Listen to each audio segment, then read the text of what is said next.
5 days postpartum. My body was still aching, and my C-section incision throbbed with every breath. I sat in a wheelchair outside the hospital holding my newborn son. My husband pulled up in my Maybach GLS 600. He did not get out.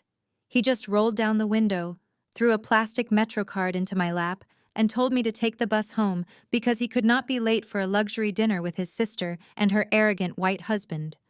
He drove off. I did not cry. I picked up my phone and called my dad. Dad, bring the fleet. It is time to take out the trash. Before I continue this story, let me know where you are watching from in the comments below. Hit like and subscribe if you have ever had to stand up to a toxic spouse who underestimated your worth. The freezing Chicago wind whipped around the hospital entrance, biting through my thin jacket. I shifted my 5-day-old baby Malik closer to my chest, trying to shield his fragile body from the bitter cold. The physical pain radiating from my abdomen was nothing compared to the sharp, stinging betrayal I felt watching the taillights of my own Maybach disappear down the busy street. Marcus, the man I had married 3 years ago, had just looked me dead in the eye and delivered a masterclass in cruelty. Uber XL is surging right now, and I cannot risk wrinkling my tailored suit loading a car seat, he had said, adjusting his designer tie in the rearview mirror. Just take the number 14 bus home, Nia. Todd has major investors at the restaurant tonight, and I need to pull up in the Maybach to maintain the image of a successful black man. Do not make a scene. Just go home and make sure the living room is spotless before we get back. He peeled out of the drop-off zone before I could even process the audacity of his words. As I sat there shivering, my phone buzzed in my pocket. It was a text message from my mother-in-law, Brenda. Marcus told me you are taking the bus. Good. Stop dragging him down. You are just a freelance decorator. He needs to impress Todd and his investors tonight, be a good wife, and go clean the house. I stared at the glowing screen, a cold realization settling over me. This was the toxic dynamic Brenda had meticulously crafted since the day I entered their lives. Marcus was her golden child, the supposed corporate king who could do no wrong. I was just the quiet, unassuming girl who matched throw pillows and picked out curtains for a living. They absolutely worshipped Todd Chloe's white husband, viewing his presence in their family as their ultimate ticket to high society and elite status. They constantly bent over backward to accommodate Todd, eager for his validation. Marcus acted like a desperate sidekick around him, always trying to prove his financial worth to a man who secretly looked down on him. I had played the supportive, humble wife for years. I deliberately downplayed my own massive success so Marcus could feel like the traditional man of the house. I even let him pretend the Maybach was his, a luxury lease he supposedly paid for with his own hard-earned money. I paid for my own wedding dress just so he could use his savings to invite his fraternity brothers and impress Todd's associates. I swallowed my pride time and time again, believing that my sacrifices were building a foundation of generational wealth and family unity. I looked down at Malik. His tiny hands were curled into tight fists, his eyes squeezed shut against the harsh world. I realized in that freezing moment that the sacrifices I was making were not building a marriage. They were feeding a parasite. I was not going to let my black son grow up watching his mother diminish her brilliance, her power, and her wealth for a man who would leave his recovering wife and newborn baby on a curb just to impress a racist brother-in-law. The era of the strong black woman carrying everyone else's dead weight was officially over for me. I opened my contacts and dialed a number I had kept carefully out of Marcus's sight for our entire marriage. My father, Thomas Washington, answered on the very first ring. "Dad," I said, my voice remarkably steady and completely devoid of tears. "I need you to send a car for me and Malik. We are at the main entrance. And Dad, bring the portfolio for Project M, the one I gave you for safekeeping. I am done playing small." Within 15 minutes, the deep, intimidating rumble of heavy engines cut through the chaotic hospital traffic. Not one, but 3 armored black Cadillac Escalades glided up to the curb, moving with absolute military precision. The doors of the lead vehicle opened, and my father stepped out. Thomas Washington was a man who owned half the commercial real estate in the city. He did not need a leased Maybach to announce his presence. True power never has to shout. He took one look at me holding Malik in the freezing cold, and his jaw tightened with quiet, dangerous fury. His security team seamlessly helped me into the heated plush leather interior of the SUV, taking Malik's car seat and securing it with practiced, gentle care. Dad slid into the back seat next to me and handed me a thick, heavy leather-bound folder. "Everything is in order," he said quietly, his eyes scanning my tired face. "Are you sure about this, Nia?" I looked down at the folder. It contained the real financial architecture of my entire marriage. The deeds, the holding companies, the truth. I thought about Marcus, sitting in a luxurious dining room right now laughing with Todd. "I am sure," I told him. "Let us go." Inside the exclusive private dining room, the atmosphere was thick with the scent of roasted truffles. Marcus leaned back in a tufted leather chair, swirling a vintage Cabernet in his glass. He was holding court, basking in the adoration of his mother Brenda and his sister Chloe. Across the table sat Todd, Chloe's husband, whose pale skin flushed slightly as he adjusted his expensive cuffs. Marcus laughed loudly, a booming, arrogant sound that echoed off the mahogany walls. He was busy detailing the custom features of the Maybach GLS 600 parked out front, soaking up Todd's begrudging validation. Marcus boasted about the hand-stitched leather seats and the upgraded suspension playing the part of a self-made titan of industry. Brenda beamed with maternal pride, reaching over to pat Marcus on the hand, completely ignoring the fact that her son had just abandoned his bleeding wife and 5-day-old infant in the freezing cold. Chloe chimed in, praising her brother's taste while admiring the diamond tennis bracelet Todd had bought her. It was a perfect echo chamber of delusion, a carefully constructed fantasy where Marcus was a king and Todd was his royal peer. They were toasting to a new investment Marcus had just handed over to Todd's tech startup, securing his place at the table of the elite. The heavy oak doors of the VIP room did not just open. They were pushed apart with a forceful precision that instantly sucked the air out of the room. Two men in immaculate black suits stepped inside their presence, demanding absolute silence. The string quartet playing softly in the corner suddenly felt a million miles away. Marcus froze his wine glass halfway to his lips. Brenda gasped, her hand flying to her pearl necklace. Todd frowned, his entitled annoyance immediately flaring up at the interruption. I walked through the double doors, my emerald silk robe replaced by a sharp tailored black blazer and matching trousers. I held Malik securely in my arms, wrapped in a cashmere blanket. My posture was straight, my chin high, and my eyes locked dead onto my husband's terrified face.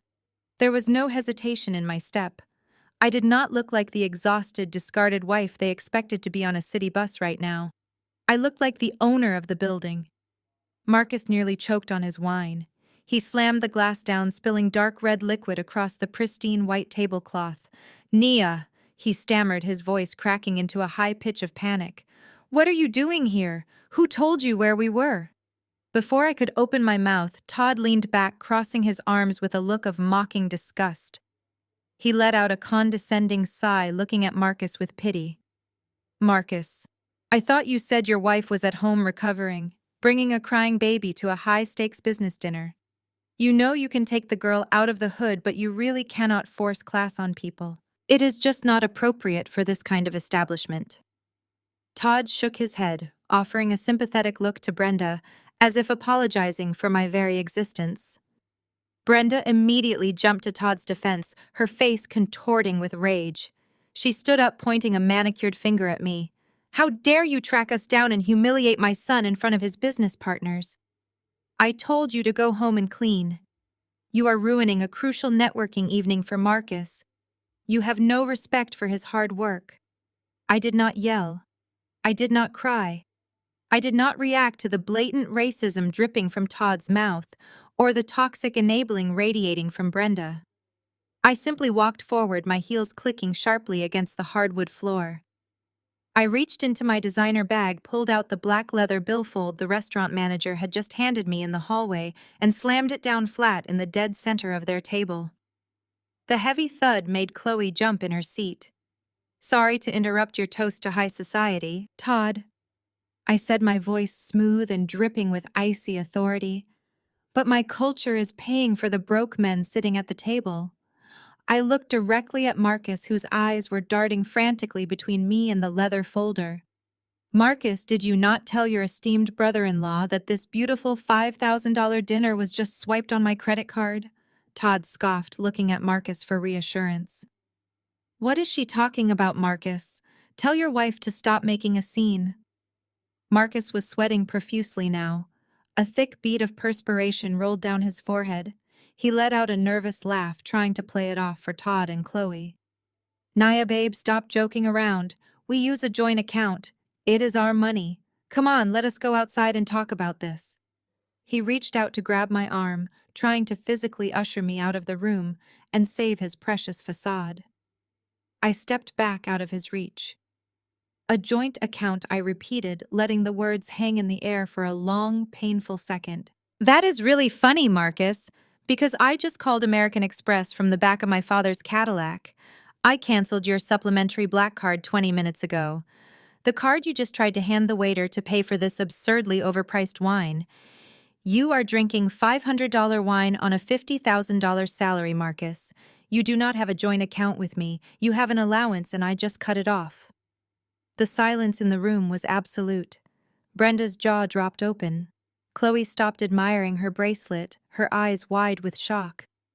Todd stared at Marcus, the gears in his head turning rapidly as the illusion of Marcus's wealth began to shatter right before his eyes. He looked at the bill, then at Marcus's sweating face, and the smug superiority vanished from his features. Brenda slammed her hands down on the table, rattling the fine crystal and sterling silver silverware. Her face contorted into a mask of pure, unfiltered rage as she shot out of her chair. She pointed a trembling finger directly at my face. "How dare you disrespect my son in front of his family?" Brenda shrieked, her voice echoing off the mahogany-paneled walls. "You come in here dragging that poor baby through the cold just to throw a tantrum because you are jealous. My son is a vice president. He works 90-hour weeks. He bought that Maybach in cash with his own end-of-year bonus. You are nothing but a freelance decorator, Nia. You pick out throw rugs and paint swatches while Marcus builds real wealth. You should be on your knees thanking God he chose to elevate you from your mediocre little life." I looked at my mother-in-law. I looked at the veins popping out on her neck, the absolute delusion swimming in her eyes, and the desperate way she clung to the fictional narrative she had built around her golden child. And then I laughed. It was not a bitter laugh or a hysterical one. It was a deep, genuine sound of pure amusement that cut through the heavy tension in the VIP room like a sharp knife. I turned to my father, who was standing behind me like a shadow cast in granite. I gently transferred a sleeping Malik into his strong, capable arms. My dad did not say a word. He just held his grandson, his eyes locked on Marcus with a silent, terrifying promise of absolute ruin. With both hands free, I picked up the thick, heavy, leather-bound folder I had brought from the Escalade. I dropped it directly onto the center of the table, right next to the $4,000 dinner bill I had just paid. The sound it made was heavy and final. "You are right about one thing, Brenda," I said, my voice smooth and dangerously calm. "I do pick out throw rugs and paint swatches. I do it for the multi-million-dollar luxury penthouses that my firm stages, leases, and manages for high-net-worth individuals. I do not just decorate houses. I am the sole owner and CEO of Apex Lifestyle Leasing. We provide the cars, the temporary mansions, and the illusion of wealth to people who desperately need to look rich, but do not have a dime to their name." I popped open the metal clasps of the folder and flipped to the first tab. I pulled out a crisp, notarized document bearing my company letterhead and tossed it across the table. It slid perfectly to a stop right in front of Todd. "Read it, Todd," I commanded. Todd looked at Marcus, who was now clutching his chest as if he were having a cardiac event. Marcus shook his head frantically, mouthing the word no. Todd ignored him and picked up the paper, his eyes scanning the bold print. Marcus did not buy anything I announced to the room, projecting my voice so every single person at that table could hear the absolute truth. He leases that Maybach GLS 600 from my company. It costs $3,000 a month. He signed a strict mileage contract, which is why he panicked when I told him to pick me and his newborn son up from the hospital. Loading a car seat might scratch the leather, and he cannot afford the damage penalty fee. Chloe snatched the paper out of Todd's hands, her eyes scanning the signatures. "You lease it!" she yelled at her brother, her voice pitching upward in disbelief. "You told me and Todd you dropped 200 grand in cash on this car. You let us take pictures with it for my boutique's social media page." "It gets better, Chloe," I said, pulling out a secondary stack of papers from the folder. These were banking statements highlighted and tabbed for easy reading. Because Marcus does not even have the $3,000 a month to pay the lease. You see, Brenda, 2 years ago you came crying to me in our kitchen. You begged me to help Marcus look more successful because the elders at your church and the wealthy women at your country club were starting to whisper about his stagnant career. Brenda opened her mouth to deny it, but no words came out. The color drained completely from her face. "So being the supportive, submissive wife you always demanded, I set up a system." I continued, tapping my fingernail against the bank statements. "Every single month, on the first of the month, I transfer $3,000 from my personal CEO dividend account into Marcus's checking account. I label it as a consulting fee. 3 days later, Marcus wires that exact same $3,000 right back to my leasing company to pay for the Maybach. I literally pay him to pay me just so he can drive around this city and let you brag to your church friends that your son is a king." I looked down at Marcus. He was completely defeated, staring at the spilled red wine soaking into the white tablecloth. He had spent our entire marriage trying to shrink me, trying to make me feel small so he could feel tall. He had thrown a bus pass at his postpartum wife to maintain a lie. And now the lie was dead on the table. "You are a fraud, Marcus," I said softly, the truth ringing with absolute clarity. "You are drinking $500 wine on a $50,000 salary, pretending to be a titan of industry, while I quietly fund your entire existence." The room was dead silent again, save for the soft, rhythmic breathing of my newborn son in my father's arms. Brenda sank slowly back into her leather chair, looking at Marcus as if he were a stranger. The golden child illusion had shattered into a million irreparable pieces. But it was Todd who broke the silence. He had not said a word since reading the lease agreement. He was staring at the banking statements, his face growing paler by the second. His hands began to shake slightly as he set his crystal wine glass down. Todd was an opportunistic shark, and he was currently doing some very terrifying mental math. "Wait a minute," Todd said, his voice dropping into a harsh, strained whisper. He looked from the lease agreement to the bank statements, and then finally locked his gaze onto Marcus. "If you do not even have $3,000 a month for a car lease," Todd started, his breathing accelerating. "If your wife has been funding your fake lifestyle this whole time, Marcus, then whose money did you just wire into my startup's holding account this afternoon?" Todd stood up, kicking his chair back so violently it crashed into the wall behind him. He slammed his hands on the table, leaning directly into Marcus's face. Marcus Todd yelled, his polite society facade completely disintegrating. "I asked you a question. Where did you get the $250,000 investment you just gave me?" Marcus shrank back into the tufted leather of his chair. The booming, dominant voice he had been using to hold court all evening vanished entirely, replaced by a high, thin sound of absolute panic. He looked up at Todd, whose face was flushed a deep, angry red. Todd leaned over the table, his knuckles white where they gripped the edge of the mahogany wood. The wealthy, progressive tech bro facade had completely melted away, leaving behind a ruthless, opportunistic shark who realized he might have just tied his company to a sinking ship. "You sat in my office and told my board of directors you had liquid capital." Todd practically spit the words at Marcus.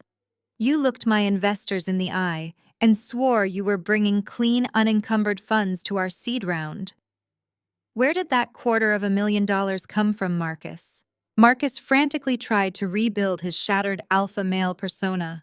He cleared his throat, sitting up straighter and adjusting the cuffs of his leased suit.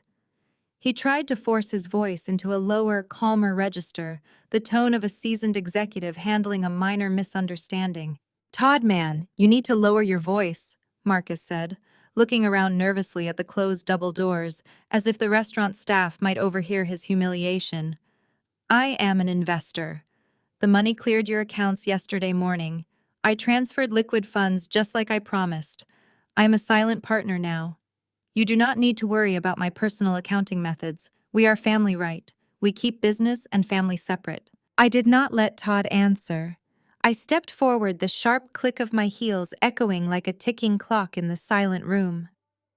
"He is right about one thing, Todd," I said, my voice slicing through the heavy air. "The money did clear.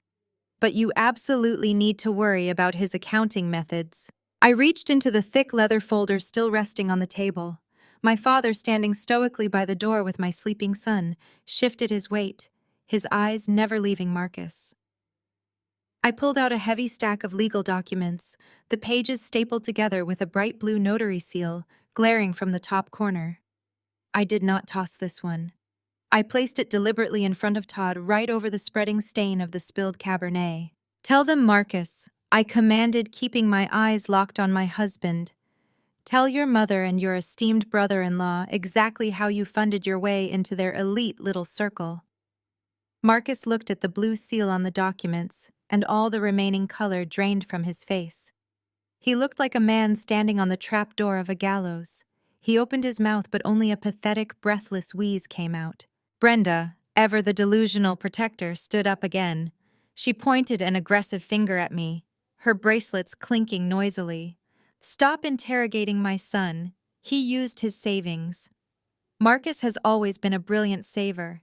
He invested his own hard-earned money to build a legacy for his family. You are just trying to make him look bad because you are intimidated by his ambition." I turned my gaze to Brenda, hitting her with a look so cold she actually took a physical step backward. "Your son does not have savings, Brenda," I said, enunciating every syllable with deadly precision. "Your son has a criminal record waiting to happen." I turned back to the table, addressing the room, but keeping Todd squarely in my line of sight.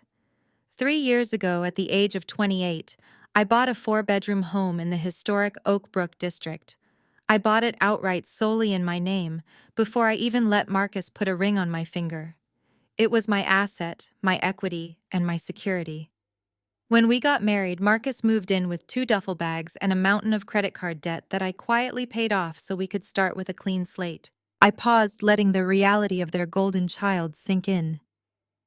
Chloe stared at me, her mouth slightly open, the truth completely overriding her usual snark. 2 months ago, I continued, my voice dropping lower, vibrating with a quiet, dangerous fury. I was 7 months pregnant. I was put on strict bed rest due to severe preeclampsia. I was fighting to keep my son safe, heavily medicated, and sleeping 14 hours a day. And while I was upstairs fighting for our baby's life, Marcus brought his old fraternity brother into my living room.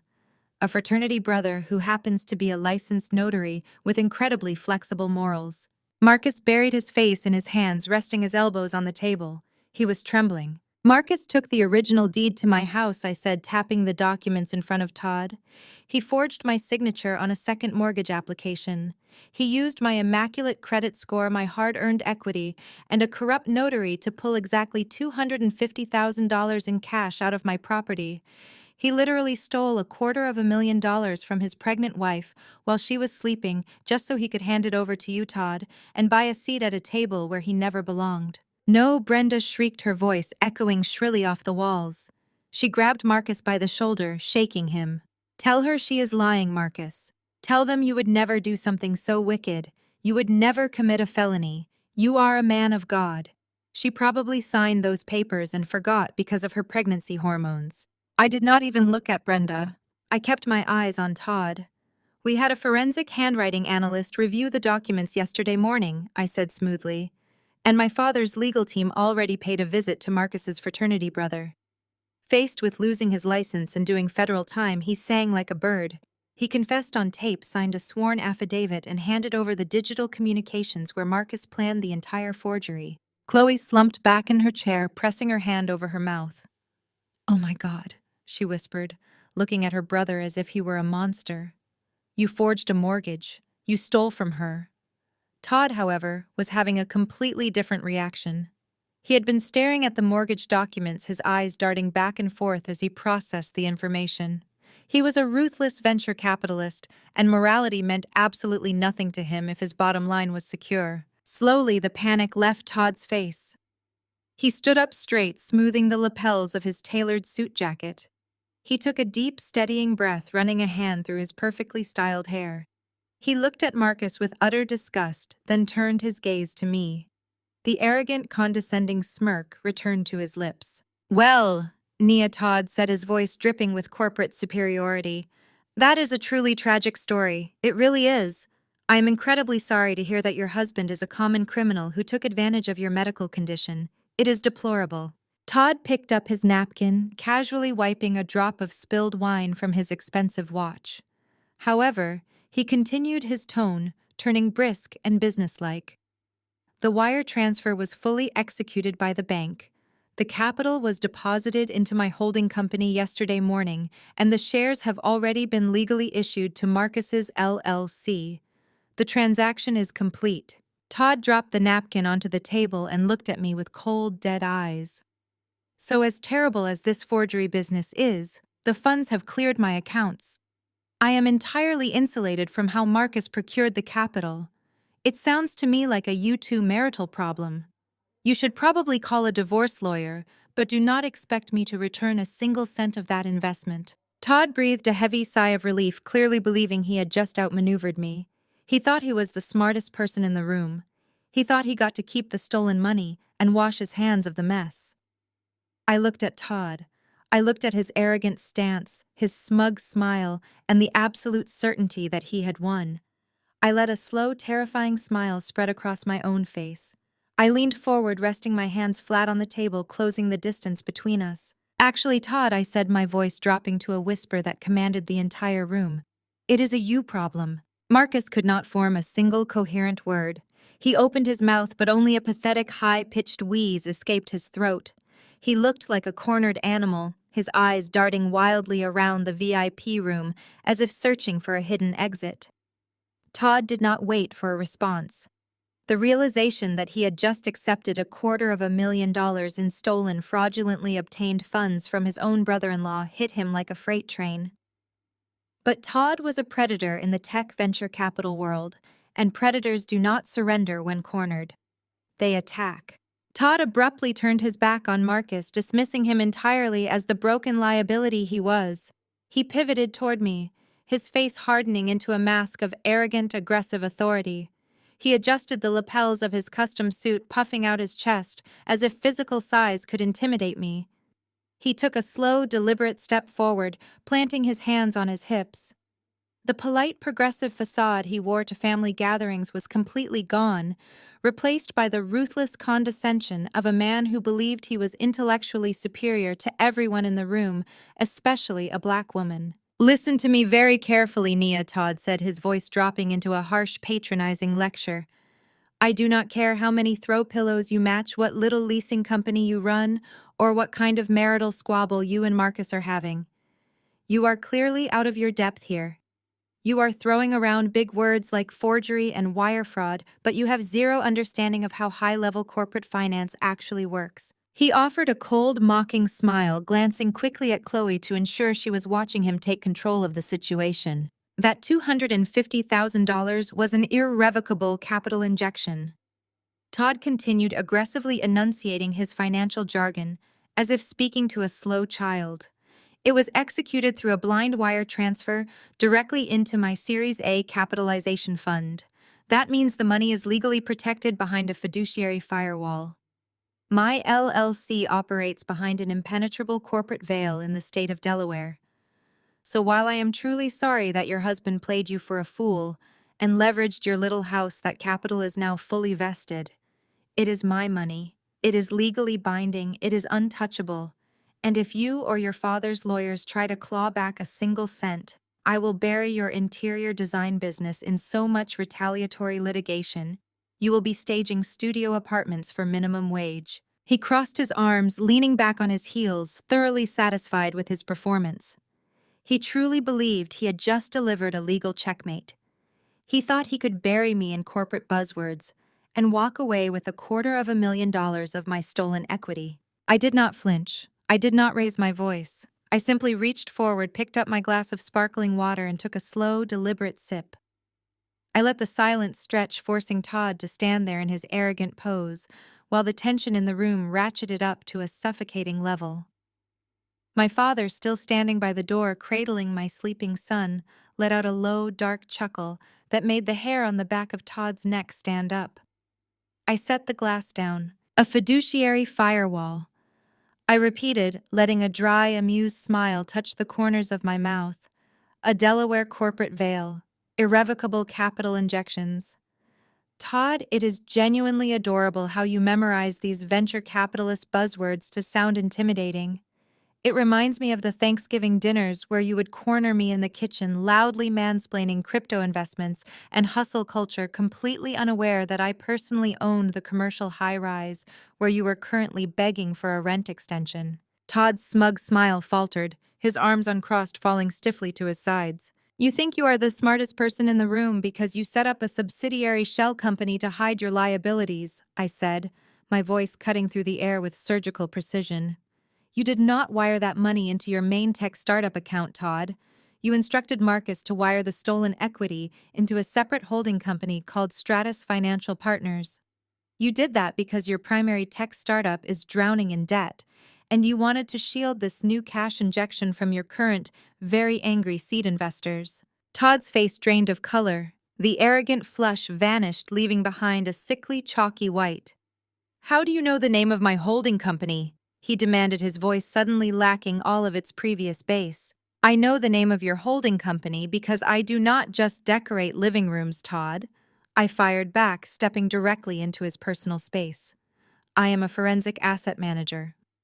When I discovered the unauthorized credit pull on my property last week, I followed the digital paper trail. I tracked the exact routing number Marcus used. It led straight to Stratus Financial. And while you were busy underestimating me, I did a deep dive into Stratus Financial's public filings. I picked up the thick leather folder and pulled out a final single sheet of paper. I held it up between two fingers, letting the heavy embossed corporate seal catch the light of the chandelier. Shell companies are only impenetrable if the parent corporation is secure, I explained, dismantling his entire defense flawlessly. And your parent corporation was anything but secure. You leveraged Stratus Financial against a massive commercial loan 2 years ago. A loan you defaulted on exactly 21 days ago. Your creditors put your distressed debt up for auction on the private market. Todd was breathing heavily now, his eyes darting frantically toward the paper in my hand. No, he whispered, shaking his head. That was a private auction. The grace period was still active. There is no grace period for bad business, Todd, I stated coldly. The debt was purchased. The new owner immediately executed the default clauses. The holding company Todd used to accept my stolen funds was quietly and legally bought out 3 days ago by a private equity firm called Apex Holdings. Todd swallowed hard. A bead of sweat dripped from his chin onto his expensive silk tie. He tried to cling to his last shred of hope. Apex Holdings is a billion-dollar corporate conglomerate, Todd stammered, his voice trembling. They buy international real estate. They do not care about a local startup's holding company. The money is still in my accounts. I took one step closer, so close I could smell the stale wine and sheer terror radiating off his skin. I tilted my head, looking him dead in the eye. And guess who the majority shareholder of Apex Holdings is, Todd? I slowly raised my hand and pointed a single perfectly manicured finger directly at my own chest. I bought your holding company, Todd, I said, my voice dropping to a lethal whisper. I own Stratus Financial. I own your debts. I own your corporate veil. And I own every single cent inside your accounts. You do not have a fiduciary firewall. You have a vault, and I hold the only key. I froze your startup's entire portfolio of assets at exactly 4:00 p.m. today. Todd staggered backward as if I had physically struck him. His knees hit the edge of his chair and he collapsed into the leather upholstery. The color did not just drain from his face. It was replaced by a mottled, furious purple. His chest heaved. The polished, politically correct tech founder was gone. In his place was a desperate, cornered animal who had just been stripped of everything. He looked at me, then at the frozen bank statements, and finally he turned his lethal gaze onto Marcus. The silence in the private dining room was no longer just heavy. It was suffocating. The string quartet in the main restaurant seemed to play a mocking, upbeat melody that leaked through the heavy oak doors. Todd's breathing was erratic. He was a man who had built his entire identity on outsmarting everyone else, and he had just walked blindly into a meticulously laid trap. He ripped off his silk tie, tossing it onto the table as if it were suddenly strangling him. He did not look at me anymore. He knew I was a wall of concrete he could not punch through. Instead, he locked his furious, bloodshot eyes onto the easiest target in the room. "You stupid, useless thug," Todd spat, the venom in his voice echoing off the walls. "You actually thought you were my equal. You thought $250,000 bought you a seat at my table. I only let you into my house because I needed dumb capital. I needed a naive, desperate Mark who was so eager to play the successful businessman that he would hand over a fortune without doing a single background check. You are a clown in a leased suit, Marcus. You do not belong in venture capital. You belong back in the ghetto you crawled out of." Todd did not stop there. He leaned across the table, his upper lip curling in absolute disgust. He unleashed every vile, prejudiced thought he had clearly been holding on to since the day he married into this family. "You walk around talking about generational wealth and building an empire. You are a caricature. I tolerated your loud mouth, your cheap cologne, and your complete lack of sophistication because your checks cleared. I smiled at your mother's dinners. I pretended to respect your fake alpha male posturing. But you were never my peer. You were my wallet, and now you have dragged me down into the gutter with your pathetic domestic disputes. You ruined my company." Marcus looked physically ill. The man who had spent hours boasting about his prestige, who had mocked me for bringing our newborn to a business dinner, was now shrinking under the weight of Todd's vicious, bigoted attack. His wide shoulders slumped. His chest caved inward. He had been completely and thoroughly stripped of his manhood in front of the very people he tried so hard to impress. Marcus swallowed hard, his eyes darting to his mother. He looked for the fierce protector who had just spent the evening demanding respect for her golden child. Brenda just sat there. Her mouth was opening and closing silently. She was utterly paralyzed by the presence of true wealth and power shifting hands. She had no clever comebacks. She had no loud demands. When confronted with the reality that her son was a fraudulent failure and her son-in-law was a blatant racist, Brenda chose absolute silence. Getting no help from Brenda, Marcus turned to his sister. "Chloe," he pleaded, his voice cracking into a desperate whine. "Are you going to let him talk to me like that? I gave him that money for us. I did this for the family. Tell him to back off." Chloe did not offer a shred of sympathy. She did not defend her brother against the racism dripping from her husband's mouth. She did not care that Marcus had just been verbally humiliated. Instead, her face twisted into a mask of pure, selfish fury. She slammed her perfectly manicured hands onto the table, leaning aggressively toward Marcus. "You idiot!" Chloe screamed, her voice shrill and piercing. "Do not look at me for sympathy. You ruined our lives. Todd was going to make us rich. He was taking this company public next year. We were supposed to buy a house in the Hamptons. We were supposed to travel to Europe this summer. But you had to go and steal from your psychotic wife. You could not even commit fraud correctly. You are the reason my husband is ruined." Chloe was hyperventilating now, completely consumed by the loss of her imaginary future. She glared at Marcus as if he were dirt beneath her expensive designer shoes. "You dragged us into your mess, Marcus. You ruined my future. I was going to be a millionaire." I watched the pathetic display of family loyalty dissolve into dust. It was a beautiful disaster. They were turning on each other like starving wolves, willing to tear their own blood apart to save themselves. I slowly walked around the edge of the large mahogany table until I was standing directly behind Chloe's chair. I placed my hands gently on the back of the tufted leather. "Rich?" I asked, letting the single word hang in the air for a heavy second. I leaned down so my voice was right next to her ear. Actually, Chloe, you have not paid rent on your luxury boutique in 6 months. Chloe jerked back so violently her chair scraped against the hardwood floor with a sharp, piercing squeal. The color drained entirely from her face, leaving her heavy contouring looking like dirt smeared across a ghost. For a split second, the sheer terror of being exposed paralyzed her. She shot a panicked, wide-eyed look at Todd, who was already staring at her with a mixture of shock and newly ignited rage. Todd had just lost his entire company, and now he was discovering that his trophy wife was sitting on a mountain of hidden commercial debt. It was a spectacular symphony of mutual deception, and I was holding the conductor's baton. Chloe scrambled to regain her composure. She threw her shoulders back, crossing her arms defensively over her chest. She thrust her chin out in a pathetic display of faux confidence, her diamond tennis bracelet catching the light of the chandelier above us. She let out a loud, forced scoff, trying to mask the absolute panic vibrating through her body. "How do you even know about my accounting?" Chloe snapped, her voice trembling slightly, but loud enough to try and reclaim her shattered pride. "You have no idea what you are talking about. My boutique is thriving. My landlord is giving me a grace period because we are restructuring our seasonal inventory. It is standard business practice, not that you would know anything about that. Mind your business, you bitter dropout." The word hung in the air, heavy and loaded with years of toxic family history. Brenda, who had been completely silenced by the revelation of Marcus's fraud, suddenly sat up a little straighter. A tiny, cruel spark returned to her eyes. She always loved it when Chloe put me in my place. Marcus, still slumped over his spilled wine, did not even look up. Todd just continued to stare at Chloe, his jaw clenched so tight I thought his teeth might shatter. I did not flinch. I did not raise my voice.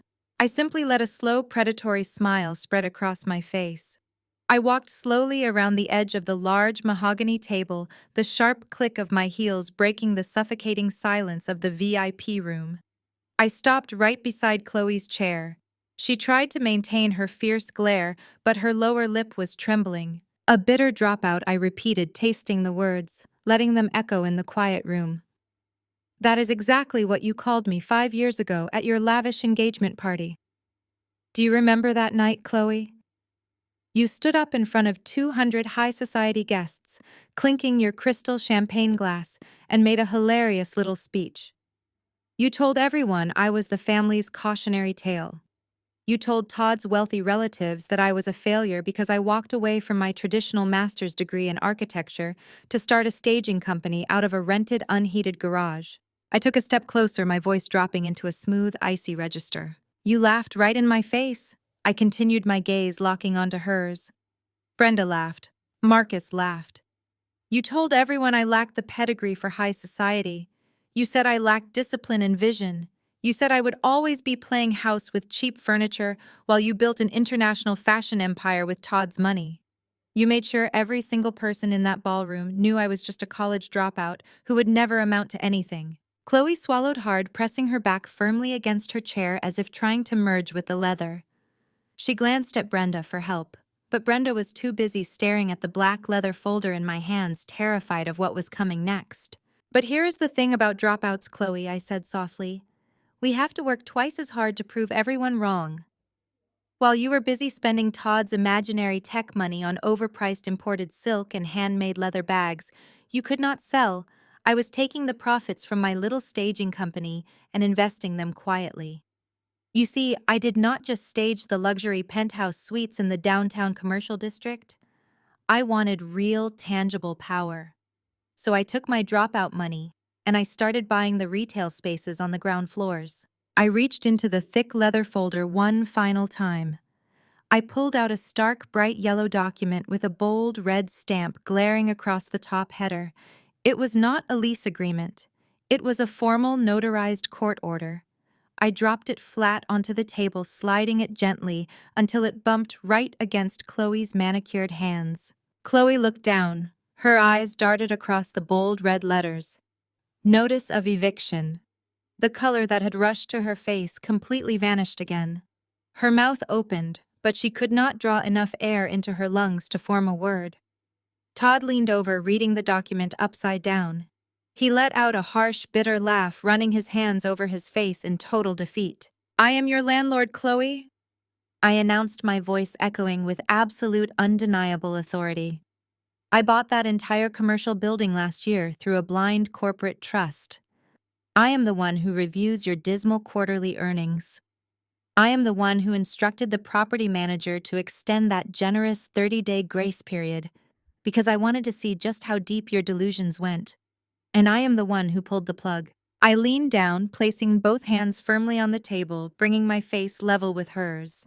"Your 30-day grace period ended yesterday at midnight," I whispered, staring directly into her terrified eyes. "The locks are already changed." Brenda looked like she was teetering on the edge of a mental collapse. She shoved her chair back so hard it screeched across the hardwood floor, falling over with a loud thud that made several other diners in the restaurant turn their heads. She scrambled to her feet, her hands clasped together against her chest, her face turning a blotchy, frantic red. "God sees this!" Nia Brenda wailed, her voice rising to a pitch that sounded less like a conversation and more like a desperate, shrill plea. "God sees the poison you are pouring into this family. You are a wife.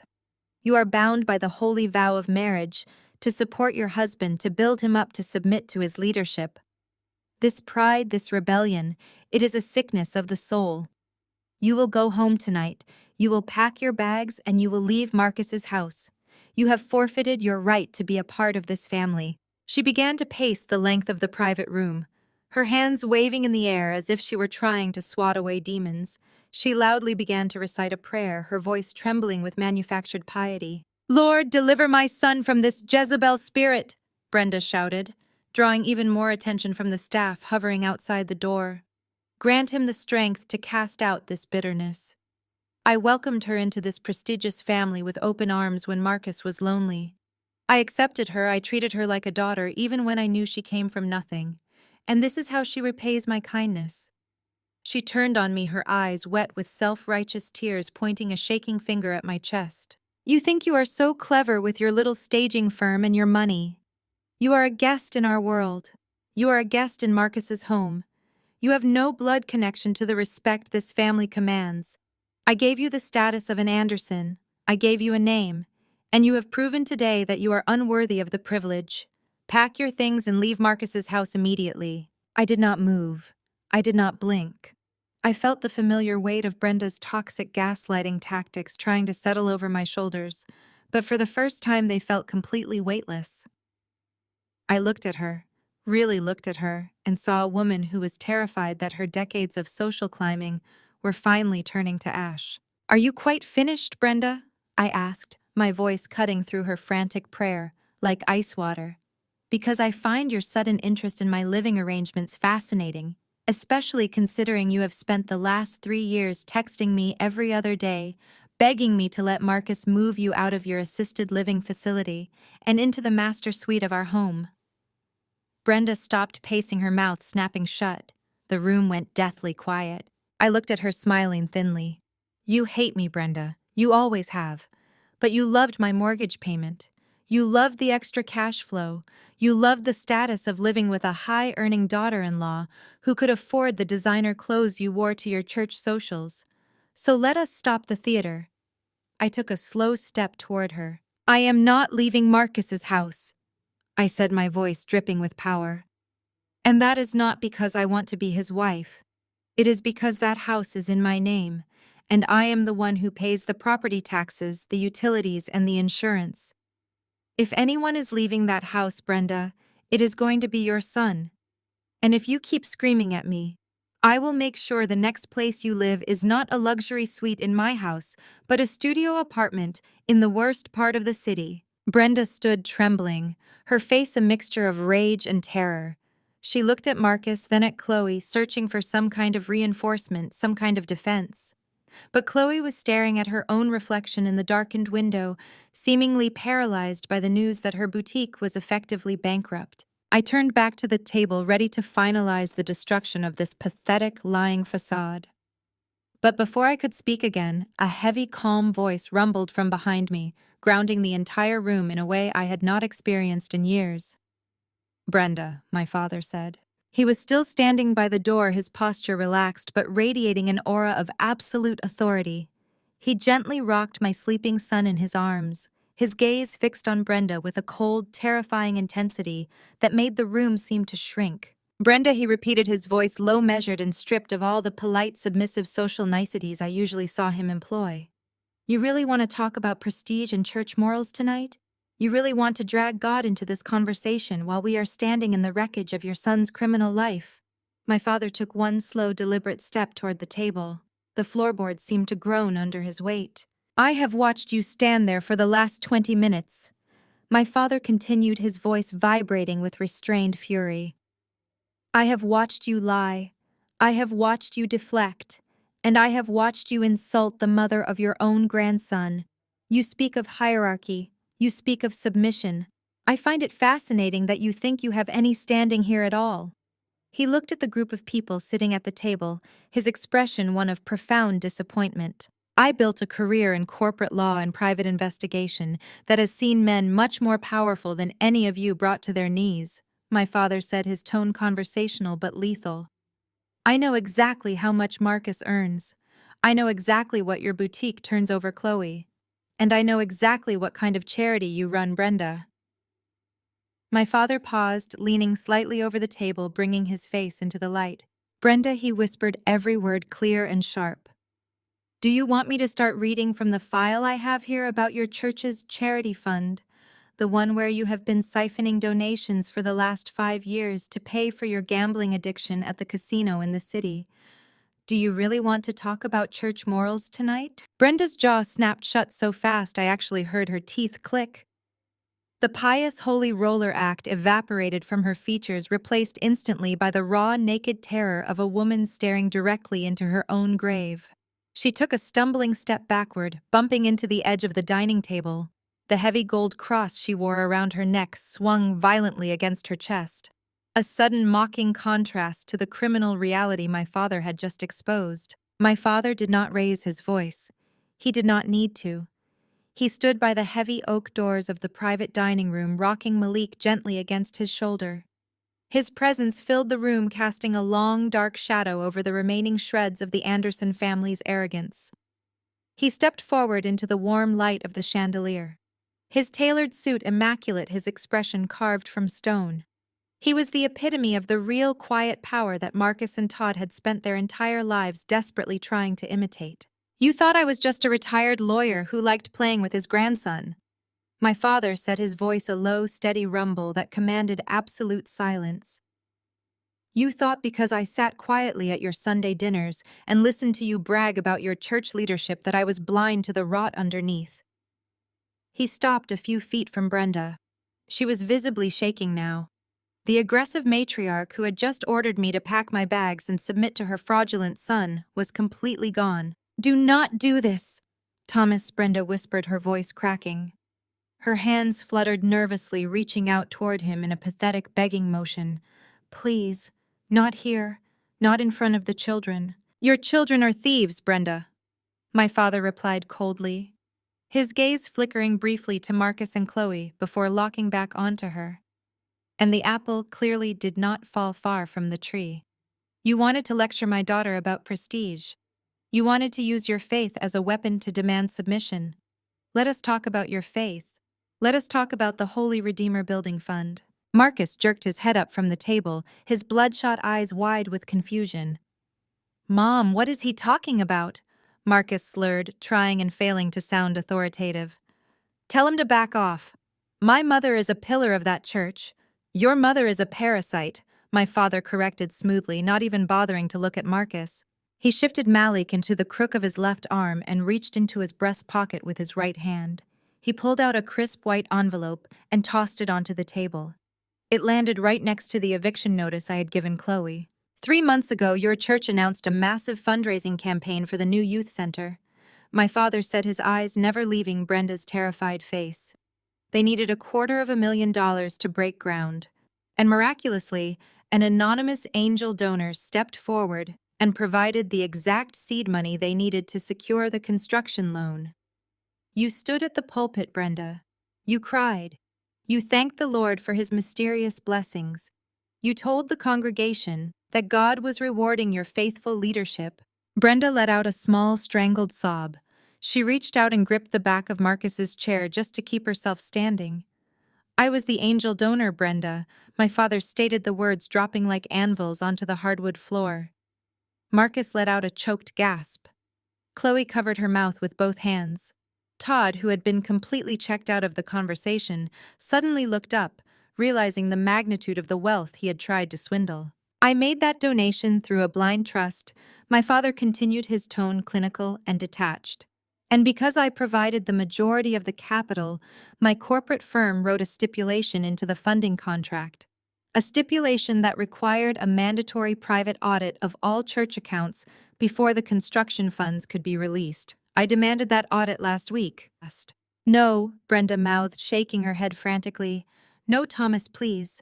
I can explain. It was a mistake. I was going to put it back. You cannot put back $75,000? My father said, his voice hardening into a blade. The forensic accountants finished their preliminary review yesterday afternoon. They tracked every single dollar you siphoned out of the congregation's tithes and the building fund over the last 5 years. You were so sloppy, Brenda. You funneled the money directly into a shell account that curiously matches the exact routing number you used to pay your monthly dues at the Oak Ridge Country Club. He pointed a long, accusing finger at the floor near her feet. That authentic crocodile skin Birkin bag sitting right next to your chair, my father said, his disgust practically vibrating through the room. The one you made sure to flaunt in front of Nia when you walked into the restaurant tonight. You bought that bag with money meant to put a roof over a youth center. You paid for your casino trips, your luxury spa weekends, and your country club status with the donations of single mothers and elderly pensioners. You are not a matriarch, Brenda. You are a common embezzler wrapping yourself in a choir robe. The silence that followed was absolute. The grand, prestigious image the Anderson family had spent decades cultivating was entirely dead. Marcus was staring at his mother as if she were a stranger. Chloe was weeping silently, completely overwhelmed by her own eviction and the sudden, brutal realization that there was no family money left to save her. They had all been faking it. They had all been feeding off each other's lies, and now the lights were on, exposing the empty, rotten core of their existence. Brenda dropped to her knees. The heavy thud echoed loudly in the room. She clasped her hands together, tears streaming down her carefully powdered face, ruining her makeup. I will pay it back, Brenda sobbed, looking up at my father from the floor. I swear to you, Thomas, I will sell the house. I will cash out my retirement. Just do not tell the congregation. Do not take my standing away. I am nothing without my church. Please have mercy. My father looked down at her with absolutely no pity. He adjusted Malik's blanket, ensuring my son was warm and comfortable, shielding him from the pathetic display of the woman kneeling on the floor. I do not handle the criminal prosecution of charities, Brenda, my father said, his voice devoid of all emotion. I just provide the evidence. The church elders are reviewing the audit right now, Brenda. They vote on pressing felony charges tomorrow morning. Brenda let out a sound that was half shriek and half wheeze. She clutched her chest, her breathing turning into rapid, shallow gasps. She collapsed entirely against the edge of the mahogany table, dragging the expensive linen tablecloth down with her. The polished silverware crashed onto the floor in a deafening clatter, mirroring the absolute destruction of her carefully curated life. She was hyperventilating, her eyes rolling back slightly as the reality of federal prison time and total public disgrace crushed her fragile ego into dust. The VIP room erupted into pure, unadulterated chaos. Chloe completely ignored her mother's medical panic. Instead, she spun around and launched herself at Todd. She slammed her fists against his chest, screaming so loudly her voice cracked. "You lied to me!" Chloe shrieked, her face twisted in ugly, raw fury. "You told me the commercial loan was secured. You told me my boutique was safe. You bankrupt loser!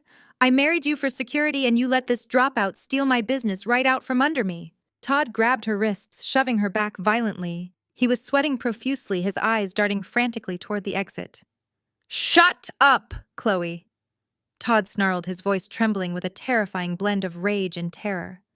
You spent half that commercial loan on your useless inventory and your ridiculous country club memberships. We are both going down for this, and you are not going to pin it all on me." They were tearing each other to pieces, a pack of rabid dogs turning on their own the second the meat ran out. I watched them with absolute icy detachment. This was the family that had mocked my ambition. This was the family that had tried to steal my equity and my dignity. Now they were drowning in the shallow puddle of their own greed. Marcus finally snapped.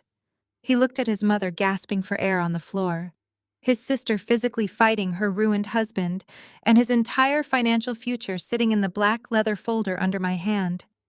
His primal arrogant instincts overrode whatever tiny shred of logic he had left. For years, Marcus had used his physical size to intimidate me during arguments. I vividly remembered the night I found out he had taken out a secret credit card in my name. When I confronted him, he had cornered me in our kitchen, towering over me, punching the refrigerator so hard he left a dent in the stainless steel. He had told me then that a wife's job was to shut her mouth and sign where she was told. He had conditioned me to flinch, to back down, to fold whenever he raised his voice. He clearly thought his brute strength would save him tonight. He thought he could bully the truth back into the shadows. With a guttural roar, he lunged across the table. "Give me those papers, Nia!" Marcus bellowed, his massive hands reaching violently for my throat and the documents. "You are not taking my money. You are not taking my life." I did not even have time to brace myself before a wall of solid muscle intercepted him. My father had not come to this dinner alone. Two towering men in tailored dark suits materialized from the shadows near the doorway. They moved with terrifying practiced speed. Before Marcus's hands could get anywhere near me, one guard grabbed him by the collar of his custom jacket while the other swept his legs out from under him. Marcus crashed backward. The guard slammed him relentlessly against the expensive silk wallpaper, pinning him flat. His face smashed against the wall, his arms twisted painfully behind his back. He thrashed and kicked like a feral animal, cursing and spitting, but the guards did not budge an inch. My father did not even look at the struggle. He just adjusted my son in his arms, rocking him gently, while Marcus screamed empty threats against the plaster. "Let me go!" Marcus roared, his voice muffled by the wall. "I am the man of this house. I own this company. I own her." "You own absolutely nothing, Marcus," I said coldly, stepping away from the table. "You are a fraud who built a glass castle on my foundation, and I just shattered it." Suddenly, the dim, ambient lighting of the restaurant was pierced by a harsh, rhythmic flashing. Brilliant blue and red lights painted the frosted glass windows of the VIP room, casting frantic shadows across the chaotic scene. The wail of sirens outside grew deafening, cutting through the music of the string quartet and the screaming of the Anderson family. Chloe froze, dropping her hands from Todd's suit. Brenda stopped hyperventilating long enough to look up, her tear-streaked face illuminated by the flashing police lights. Todd took a staggering step backward, looking completely physically ill. The heavy oak doors of the VIP room swung open violently. The restaurant manager stood terrified in the hallway, flanked by 4 uniformed police officers. Their radios crackled in the sudden silence of the room. The lead officer stepped inside, his hand resting casually on his utility belt, his sharp eyes quickly assessing the absolute wreck of a dinner party. He looked at my father, then at the guards pinning Marcus to the wall, and finally at me. Marcus, even while pinned, saw the police as his ultimate salvation. His narcissistic delusion convinced him he was still the victim, still the powerful man in charge. "Officers!" Marcus yelled, his voice echoing with desperate, entitled authority. "Get these thugs off me! Arrest that woman! She is my wife, and she is committing corporate fraud. She is stealing my assets and hacking my bank accounts. I want her in handcuffs right now." The lead officer did not even look at Marcus. He did not acknowledge the screaming man pinned against the silk wallpaper. He did not look at Brenda on the floor or Chloe weeping by the table. He walked straight past me, his heavy boots crunching over the expensive broken silverware. He stopped directly in front of Todd. Todd swallowed so hard I could hear it in the quiet room. He raised his hands slightly, palms out, in a pathetic gesture of surrender. "Todd Preston," the officer said, his voice deep and entirely devoid of sympathy. You are under arrest for multiple counts of wire fraud, corporate embezzlement, and grand larceny. Turn around and put your hands behind your back. I am calling my lawyer. Todd stammered, his voice cracking as the lead officer grabbed his arm and spun him around. You cannot do this. This is a civil matter. It is a simple accounting error. Get your hands off me. Do you have any idea who I am? The officer did not hesitate. He swiftly kicked Todd's feet apart, forcing him off balance, and slammed him chest first onto the polished surface of the dining table. The remaining crystal glasses shattered against the floor. The sharp metallic click of the handcuffs locking around Todd's wrists echoed like a gunshot in the room. I know exactly who you are, the officer replied in a flat, unbothered tone. You are a flight risk with a suspended passport. Keep moving, and I will add resisting arrest to the charges. Chloe let out a blood-curdling scream. She scrambled up from her chair, her designer heels slipping on the spilled wine and broken glass, and lunged toward the officers. What is happening? Chloe shrieked, grabbing at the sleeve of a second officer who immediately stepped into her path, holding up a stern warning hand. You cannot take him. He is a prominent businessman. He is my husband. Todd, tell them to stop. Tell them it is a mistake. Todd could not look at her. His cheek was pressed flat against the mahogany table, his face sweating profusely, his breathing ragged. He writhed against the officer's grip, his polished, arrogant country club persona entirely dissolved into the pathetic, desperate panic of a cornered animal. This is an illegal search and seizure, Todd shouted to the room at large, spit flying from his lips. I know my rights. I want my attorney present right now. Someone call my firm. Your firm dropped you as a client yesterday morning, I said, my voice cutting cleanly through his hysterical shouting. Todd froze. He wrenched his neck to the side, straining to look at me. His eyes were wide, bloodshot, and filled with a sudden, horrifying realization. Chloe stopped screaming and turned to me, her chest heaving, her mascara running down her cheeks in thick, dark rivers. What did you do, Nia? Chloe sobbed, pointing a shaking finger at me. You set us up. You framed him. I did not have to frame anyone, Chloe, I replied, taking a slow, deliberate step toward the table. I just opened the books your husband fought so desperately to keep closed. I looked down at Todd. He was trembling now, the reality of his situation finally sinking its teeth into his bones. When Marcus stupidly signed over the holding company to me to protect it from his own creditors, he gave me the master keys to everything I explained, keeping my tone conversational, which only seemed to terrify Todd more. I immediately hired an independent team of forensic accountants to audit every single subsidiary under the corporate umbrella. And the very first thing they looked at was your so-called revolutionary tech startup, Todd. The one Marcus has been funneling our family money into for the last 2 years. Todd squeezed his eyes shut. A low, pathetic groan escaped his throat. Do you want to know what my accountants found, Chloe? I asked, not breaking eye contact with her ruined husband. They found absolutely nothing. There is no proprietary software. There is no groundbreaking algorithm. Your husband does not employ developers, and he certainly does not have a product coming to market. Chloe shook her head in frantic denial. That is a lie. We have investors. We have massive capital backing. You have victims, Chloe, I corrected sharply. I stepped closer to Todd, leaning down so he could hear every word perfectly clearly over the sound of his own heavy breathing. It is a Ponzi scheme, Todd, I stated, laying the truth bare for the entire room to witness. A massive, hollow, devastating Ponzi scheme. You took the seed money Marcus gave you, and you used it to rent a fancy office space and buy expensive cars to create the illusion of success. Then you went out and recruited new investors, taking their money to pay fake dividends to the early investors. You have been shuffling stolen cash in a circle for 2 years, skimming millions off the top to fund Chloe's failing boutique and your own lavish lifestyle. Brenda, who was still slumped on the floor recovering from her panic attack, let out a soft wail of despair. Marcus, still pinned tightly to the wall by my father's security guards, stopped struggling. He turned his head, staring at Todd with a look of absolute slack-jawed horror.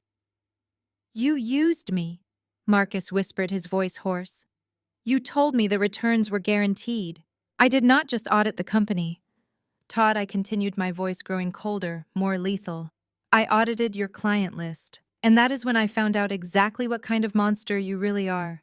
You did not just run a standard scam, you specifically targeted our community. You used Marcus as the face of your operation. You propped him up, stroked his pathetic ego, and let him think he was a high-level venture capitalist. You used his connections, his skin color, and his influence in the local minority business networks to gain trust. Todd opened his mouth to speak, but no words came out. He was hyperventilating, his chest heaving against the table.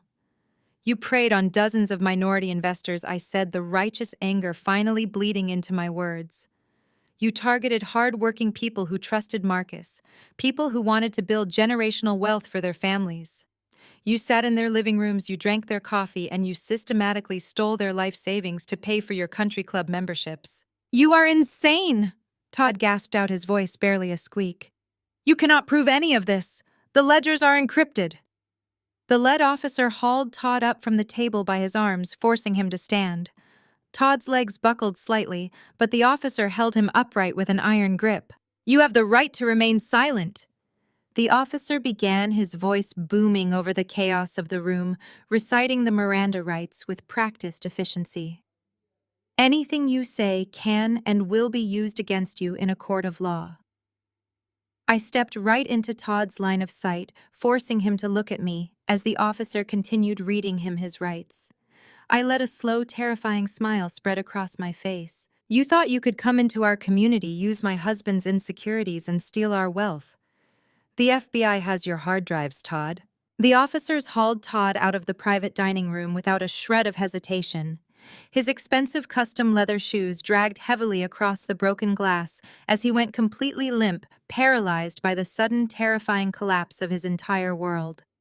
Chloe chased after him, her frantic shrieks echoing down the polished corridor until the heavy restaurant doors swung shut behind them, cutting off the sound of her absolute despair. Brenda remained on the floor, gasping for air, her meticulously styled hair plastered to her sweaty forehead. The general manager of the restaurant, a severe man in an immaculate tuxedo, stepped into the wreckage of our private suite. He looked at the shattered crystal, the overturned chairs, the ruined silk tablecloth, and the sobbing matriarch on the carpet with profound disgust.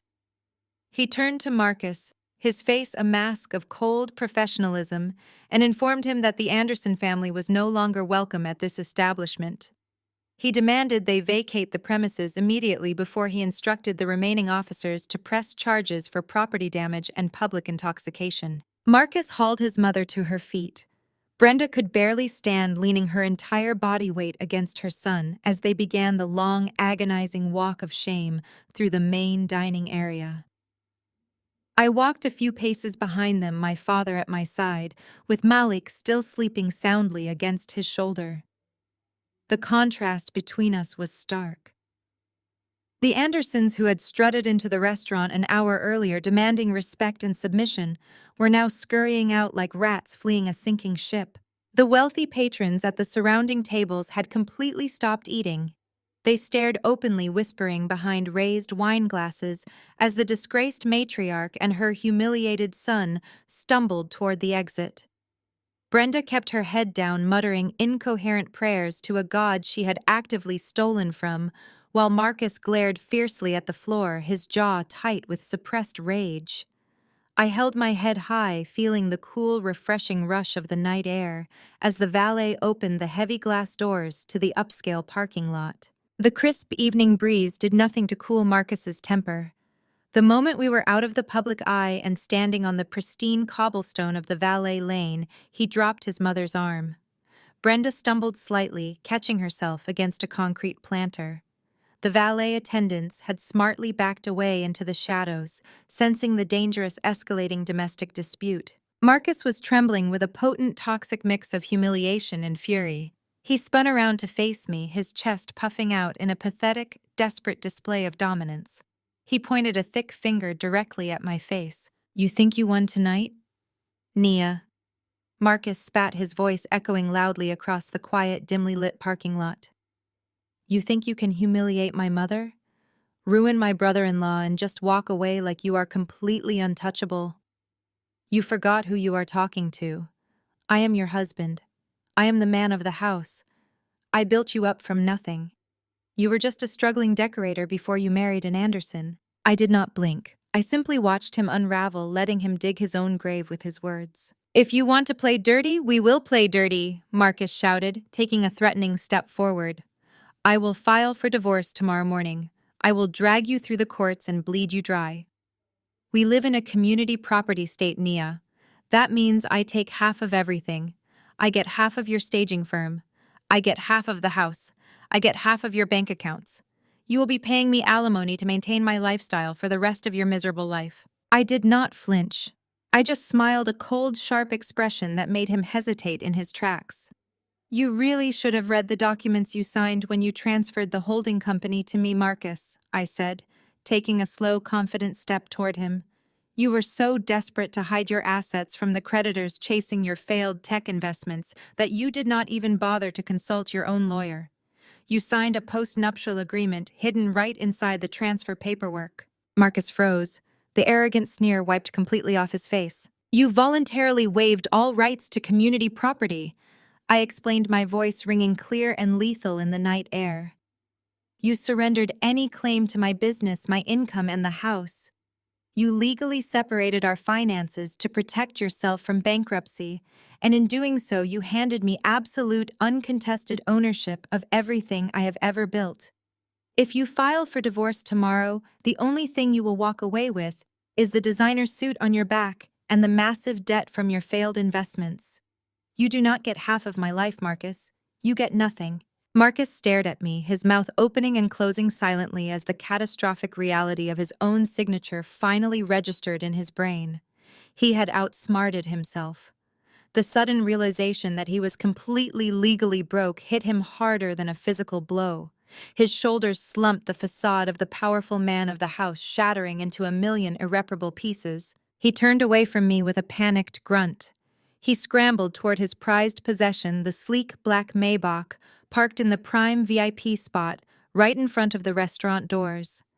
It was the ultimate symbol of his fake wealth, the car he drove just to intimidate clients and stroke his own fragile ego. I am leaving, Marcus yelled, yanking his keys from his pocket with shaking hands. You and your father can walk home. I am done with you. As Marcus hit the unlock button, the Maybach chirped, the headlights flashing brightly in the dark parking lot. But before his hand could even reach the driver's side door handle, the loud grinding beep of a reversing heavy-duty vehicle drowned out the restaurant's ambient music. A massive flatbed tow truck backed rapidly into the VIP lane, its amber warning lights washing over Marcus's terrified face. The truck stopped just inches from the Maybach's rear bumper, the hydraulic lift whining as it lowered to the ground. A burly repo driver jumped out of the cab carrying a thick metal clipboard.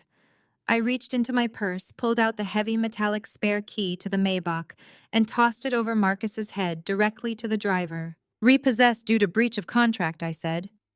The driver caught the heavy key ring mid-air with a sharp metallic clink. He did not ask questions. He gave a brisk, professional nod, climbed up onto the flatbed, and immediately engaged the winch. The motorized hum of the heavy machinery filled the quiet night air as the thick steel cables locked onto the Maybach's undercarriage. Marcus let out a sound that was completely devoid of human dignity. It was a guttural, frantic wail. He lunged forward desperately, trying to grab the tow truck driver's reflective vest, but my father's security guards were faster. They materialized instantly, stepping directly into his path and throwing up a wall of solid muscle that sent Marcus stumbling backward onto the pavement. You cannot take it! Marcus screamed, his voice cracking wildly as the front wheels of the luxury sedan left the asphalt. That is my car. My name is on the registration. Your name is on the lease agreement, Marcus, I corrected smoothly, my voice projecting clearly over the grinding gears of the tow truck. A lease agreement that is entirely funded by a corporate account you no longer have access to. The dealership was thrilled to hear from my lawyers this morning. They were more than happy to terminate the contract and collect their vehicle before you defaulted on next week's payment. The Maybach was dragged up the ramp, its alarm blaring uselessly into the night. It was the physical manifestation of Marcus's entire identity being stripped away and hauled off to an impound lot. The valet attendants stood silently by their podium, their eyes wide, taking in the spectacular, humiliating destruction of a man who had undoubtedly treated them like garbage for years. Marcus spun around to face me. His expensive tailored suit was rumpled. His tie hung loosely around his neck, and his face was a terrifying mask of raw, unfiltered desperation. The sophisticated, wealthy venture capitalist was completely gone.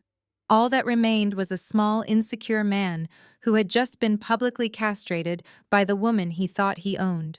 He had no money, he had no car, he had no legal standing. His ego was entirely backed into a corner, and like any cornered predator, he resorted to the absolute lowest, dirtiest strike he could muster. He looked away from me and locked his bloodshot eyes on my father.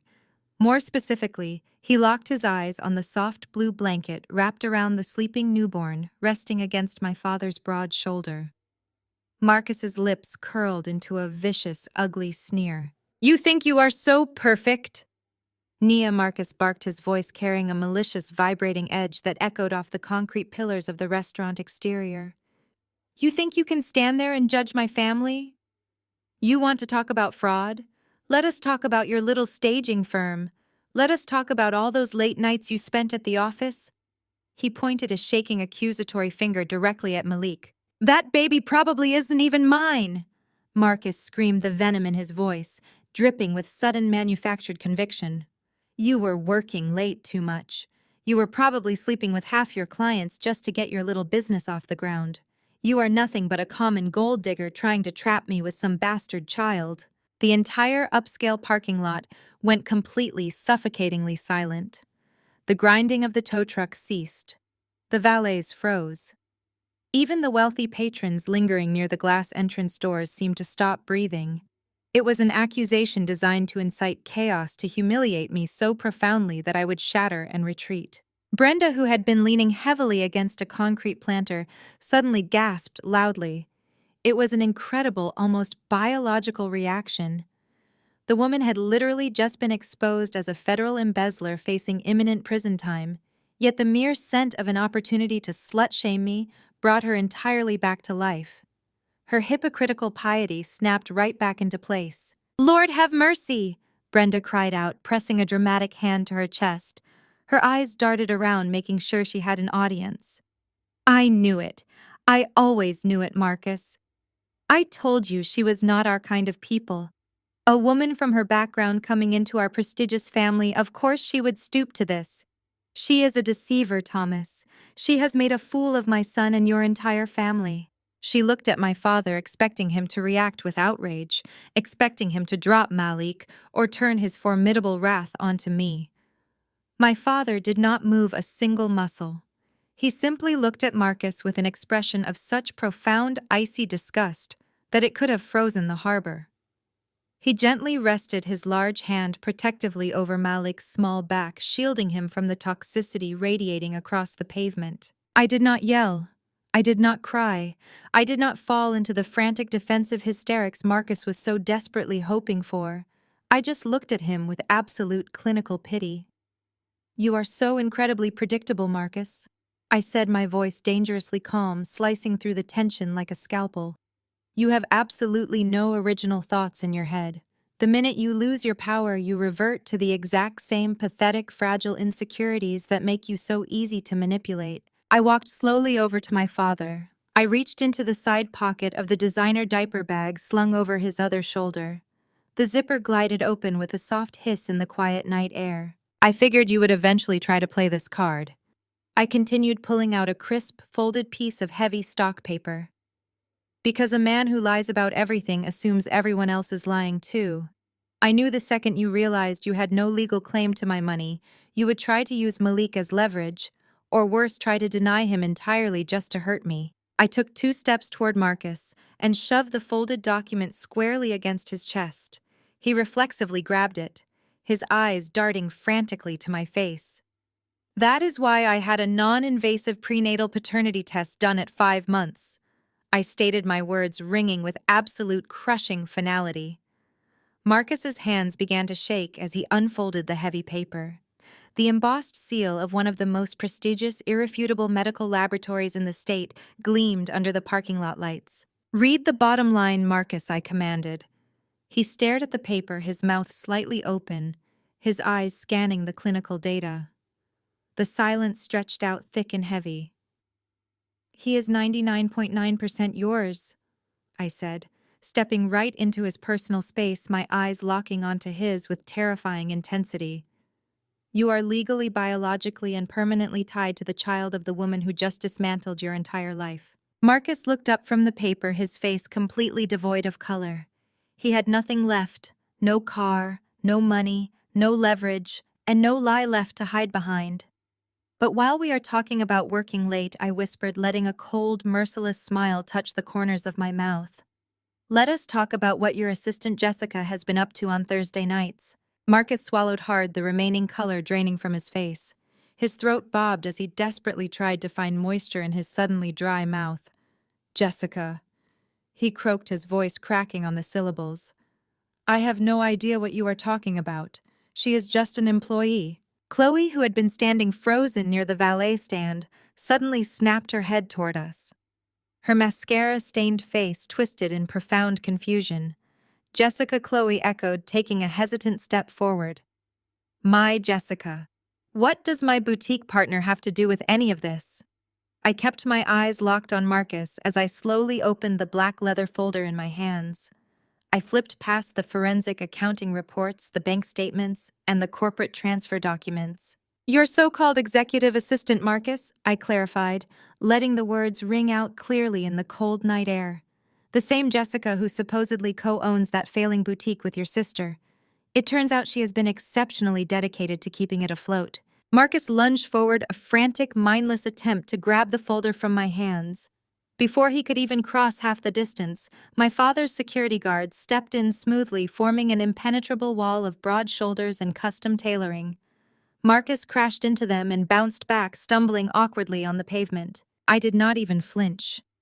With absolute clinical precision, I pulled a thick stack of 8x10 glossy photographs from the back of the folder. I stepped around the guards and walked over to a sleek silver Porsche parked in the VIP lane. With a flick of my wrist, I tossed the photographs onto the pristine hood of the sports car. The heavy paper slapped against the metal like a gavel coming down in a courtroom. "You told me you had late-night strategy meetings for the tech startup every Thursday," I said, my voice projecting across the silent parking lot. "I suppose strategy meeting is just your preferred term for booking the penthouse suite at the Grand Hotel." Chloe rushed over to the Porsche. Her hands hovered over the photographs, trembling violently. The harsh overhead security lights illuminated the high-definition images perfectly. There was Marcus, his arm wrapped tightly around the waist of a tall, striking blonde woman, wearing a very distinctive custom-made trench coat. In the next photo, they were kissing passionately right outside the hotel elevator. The timestamp glowing in the bottom corner of every single image read Thursday at 8 p.m. "I did not just wake up yesterday and decide to destroy you, Marcus," I explained, watching the absolute devastation ripple across his features. "6 months ago, you started taking your phone into the shower. You changed your passcode from the date of our anniversary to a random string of numbers. You started coming home smelling like Chanel No. 5, a scent I absolutely despise, but one I know Chloe's best friend wears religiously." Brenda let out a sharp, horrified gasp. She pressed a trembling hand against her chest, her pearl-clutching theatrics returning in full force. "Marcus, tell me this is a lie," Brenda wailed, looking at the photos over Chloe's shoulder. "Tell me you did not bring that woman into this family's business." "He cannot tell you it is a lie, Brenda, because there are 50 more photos exactly like those in the folder," I stated coldly. I did not sit at home and cry when my husband started acting like a walking cliché. I hired the best private investigator in Boston. I paid him to follow Marcus 24 hours a day. I know every hotel they visited, every expensive dinner he charged to the company card, and every single diamond bracelet he bought her while telling me we needed to tighten our personal budget. Chloe picked up one of the photographs. Her hands were shaking so badly the glossy paper rattled. She stared at the image of her brother kissing her best friend, her eyes wide with a dawning catastrophic realization. "That coat," Chloe whispered, her voice vibrating with raw, unfiltered hysteria. "I bought her that coat for her birthday." Marcus raised his hands in a pathetic, placating gesture. "Chloe, wait. Let me explain. It meant nothing. It was just a stupid mistake." "A mistake!" Chloe shrieked, her voice shattering the quiet night.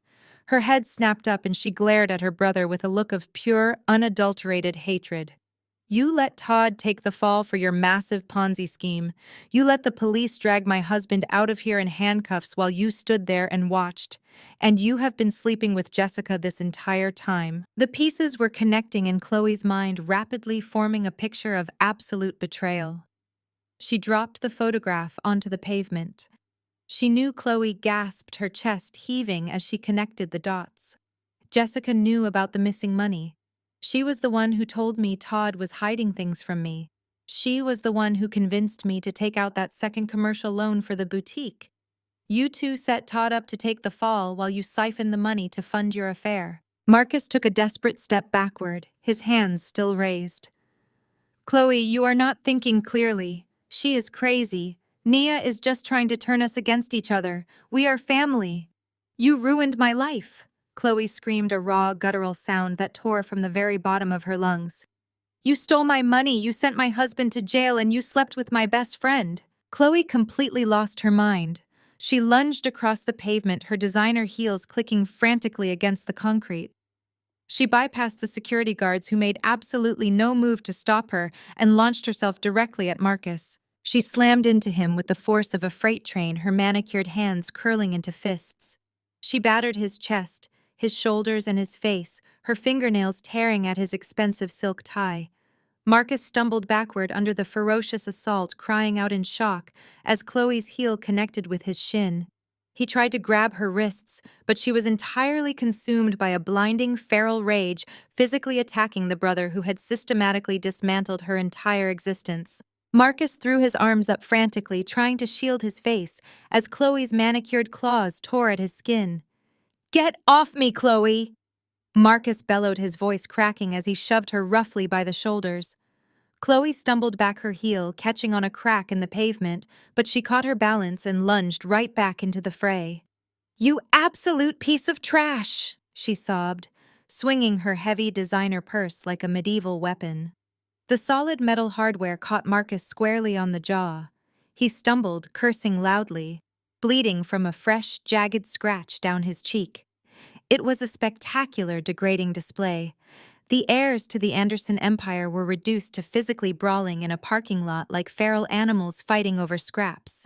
Brenda watched her two golden children literally destroying each other under the unforgiving glare of the security lights. The wealthy patrons she had spent decades trying to impress were now pointing and whispering, witnessing the total public collapse of her carefully curated dynasty. Her son was a broke adulterer, her son-in-law was a fraudulent felon on his way to federal lockup, and her daughter was completely unhinged. Brenda realized she had entirely lost control of the narrative. The spotlight had shifted to their absolute moral bankruptcy, and Brenda knew only one way to stop the relentless bleeding of her social status. She had to become the ultimate victim. Brenda let out a piercing, high-pitched gasp that sounded like a dying bird. She clutched the fabric of her expensive silk blouse right over her heart, her eyes rolling wildly toward the sky. She staggered forward 2 steps, making sure she was directly in the center of the valet lane, and then collapsed onto the decorative brick pavement in a dramatic heap. "My heart." Brenda shrieked, her voice echoing off the brick facade of the restaurant. She rolled onto her side, pulling her knees up in exaggerated agony. "Marcus, Chloe, stop it. My heart is failing. Someone call an ambulance. I am having a massive heart attack." Chloe paused mid-swing, her purse dangling from her hand, staring down at her mother in shock. Marcus froze, wiping blood from his jaw, his eyes wide with sudden panic. A young valet attendant took a hesitant step forward, pulling his two-way radio from his belt to call for help. I stepped directly into the valet's path, holding up a calm, steady hand. "Leave her exactly where she is," I said, my voice projecting with absolute icy authority. "She is perfectly fine." The valet stopped, looking confused and terrified. I looked down at my mother-in-law. Brenda was writhing on the concrete, groaning loudly, but I could clearly see her peeking through her eyelashes to gauge the audience's reaction. "This is a classic Brenda Anderson production," I announced to the captive audience of restaurant patrons, security guards, and valet staff. "She pulls this exact stunt whenever she is backed into a corner, whenever her lies catch up with her, and she needs to shift the blame to avoid accountability. I learned this lesson the hard way on our wedding day." I took a slow step toward Brenda, who continued to thrash, though her groans grew slightly more hesitant as I spoke. 3 hours before I walked down the aisle, Brenda realized she was not the absolute center of attention. I explained, my voice carrying over the quiet parking lot. She also realized I had seated her rival sister-in-law at a prominent table near the front of the reception hall. Brenda claimed she was experiencing a sudden severe cardiac episode. She had the entire bridal party in a sheer panic. She wept, clutched her chest, and swore that the stress of my seating chart was triggering a massive heart attack. She absolutely refused to let the paramedics transport her to the hospital unless I immediately moved her sister-in-law to a dark corner by the kitchen doors. I was terrified, so I did exactly what she demanded. I paused, staring down at the woman on the pavement. The absolute second those place cards were swapped, her miraculous, spontaneous recovery began, I stated coldly. She did not go to the hospital. Instead, she drank 3 glasses of champagne and danced to 4 consecutive songs at the reception. She uses fake medical emergencies as a weapon to manipulate everyone around her. Brenda pounded her fist against the pavement, furious that her performance was being openly critiqued and dismantled. "I am dying, you wicked, heartless girl," Brenda wailed, squeezing her eyes shut tightly. "I am having severe palpitations. My chest is caving in. Somebody help me." Fortunately, the police officers who had arrested Todd inside the restaurant had already requested medical backup when Brenda suffered her initial performative panic attack in the private dining room. The wail of approaching sirens grew deafening, bouncing off the surrounding high-rise buildings. A heavy ambulance swung violently into the upscale parking lot, its flashing red and white lights washing over the chaotic scene and illuminating Brenda's dramatic posture on the ground. The ambulance parked right behind the tow truck that had just hauled away Marcus's Maybach. 2 seasoned paramedics jumped out of the cab carrying heavy orange jump bags and a portable cardiac monitor. They pushed through the crowd of whispering onlookers and knelt quickly beside Brenda on the pavement. "Ma'am, try to take deep, slow breaths," the first paramedic said immediately, shifting into professional gear. Brenda gasped loudly, grabbing the paramedic's sleeve with a trembling hand. "My chest, it is crushing me," she moaned, throwing her head back against the concrete. "It is the stress. My family is trying to kill me." The second paramedic did not waste time with soothing words. He swiftly attached a pulse oximeter to Brenda's index finger and expertly adhered the leads of a portable ECG monitor to her chest and wrists. The machine hummed to life, a steady, rhythmic beep, cutting through the cool night air. The lead paramedic stared intently at the glowing digital screen for several long seconds. He checked the pulse oximeter reading, then looked back at the steady, perfectly rhythmic green line tracking across the ECG monitor. He let out a long, heavy sigh, completely devoid of urgency. He looked at his partner, then looked down at Brenda, who was still groaning and clutching her blouse. "Ma'am," the paramedic said, his voice flat, exhausted, and echoing loudly across the dead silent parking lot. "Your heart rate is perfectly normal. Please stop screaming." Brenda's mouth snapped shut so fast, her teeth clicked audibly in the quiet night air. The lead paramedic aggressively ripped the adhesive ECG leads off her chest, completely ignoring her indignant gasp of protest. He threw his diagnostic equipment back into the bright orange jump bag, stood up, and looked directly at the valet attendants who were still hovering nearby. "False alarm," the paramedic announced, his voice heavy with absolute exhaustion. "Do not call us for this woman again." The paramedic turned his back on Brenda, climbed into the ambulance, and slammed the heavy metal doors shut. The large vehicle drove out of the upscale parking lot and disappeared into the city traffic without a single siren or flashing light, leaving Brenda sitting in a puddle of spilled transmission fluid on the cold asphalt. The wealthy patrons standing near the restaurant entrance immediately turned away in pure disgust, murmuring amongst themselves as they headed for their own vehicles. The grand, dramatic spectacle Brenda had hoped to orchestrate had instantly dissolved into a pathetic, highly public farce. Realizing her performance had failed spectacularly, Brenda scrambled to her feet.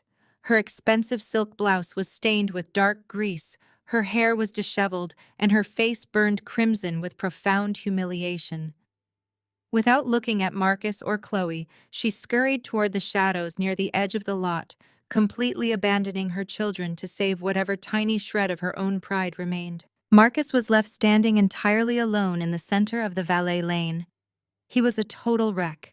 His custom-tailored suit was torn at the shoulder from Chloe's vicious attack.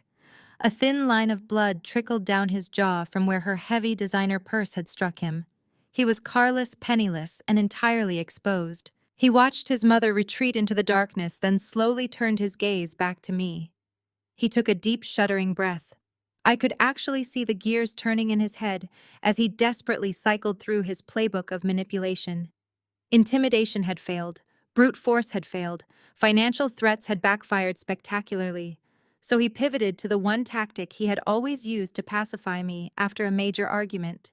He tried to play the victim of a cruel world, wrapping himself in a cloak of shared identity and manufactured solidarity. Marcus wiped the blood from his cheek with the back of his hand, straightened his ruined tie, and let his shoulders drop, feigning utter exhaustion and vulnerability. He took a slow, non-threatening step toward me, holding his hands out with his palms facing up. "Nia, baby, listen to me," Marcus pleaded, pitching his voice low and intimate, trying to create a private bubble between us, despite the audience still lingering in the parking lot. "Look at what is happening here. Look at us. We are a powerful Black couple. We have built a beautiful life together, and we are letting these people watch us tear it all down." He gestured broadly toward the restaurant, his eyes shining with fake practiced sincerity. "Do not let the system tear us apart, Nia," Marcus begged, stepping closer, his tone dripping with manipulative desperation. "You know how hard it is out here for us.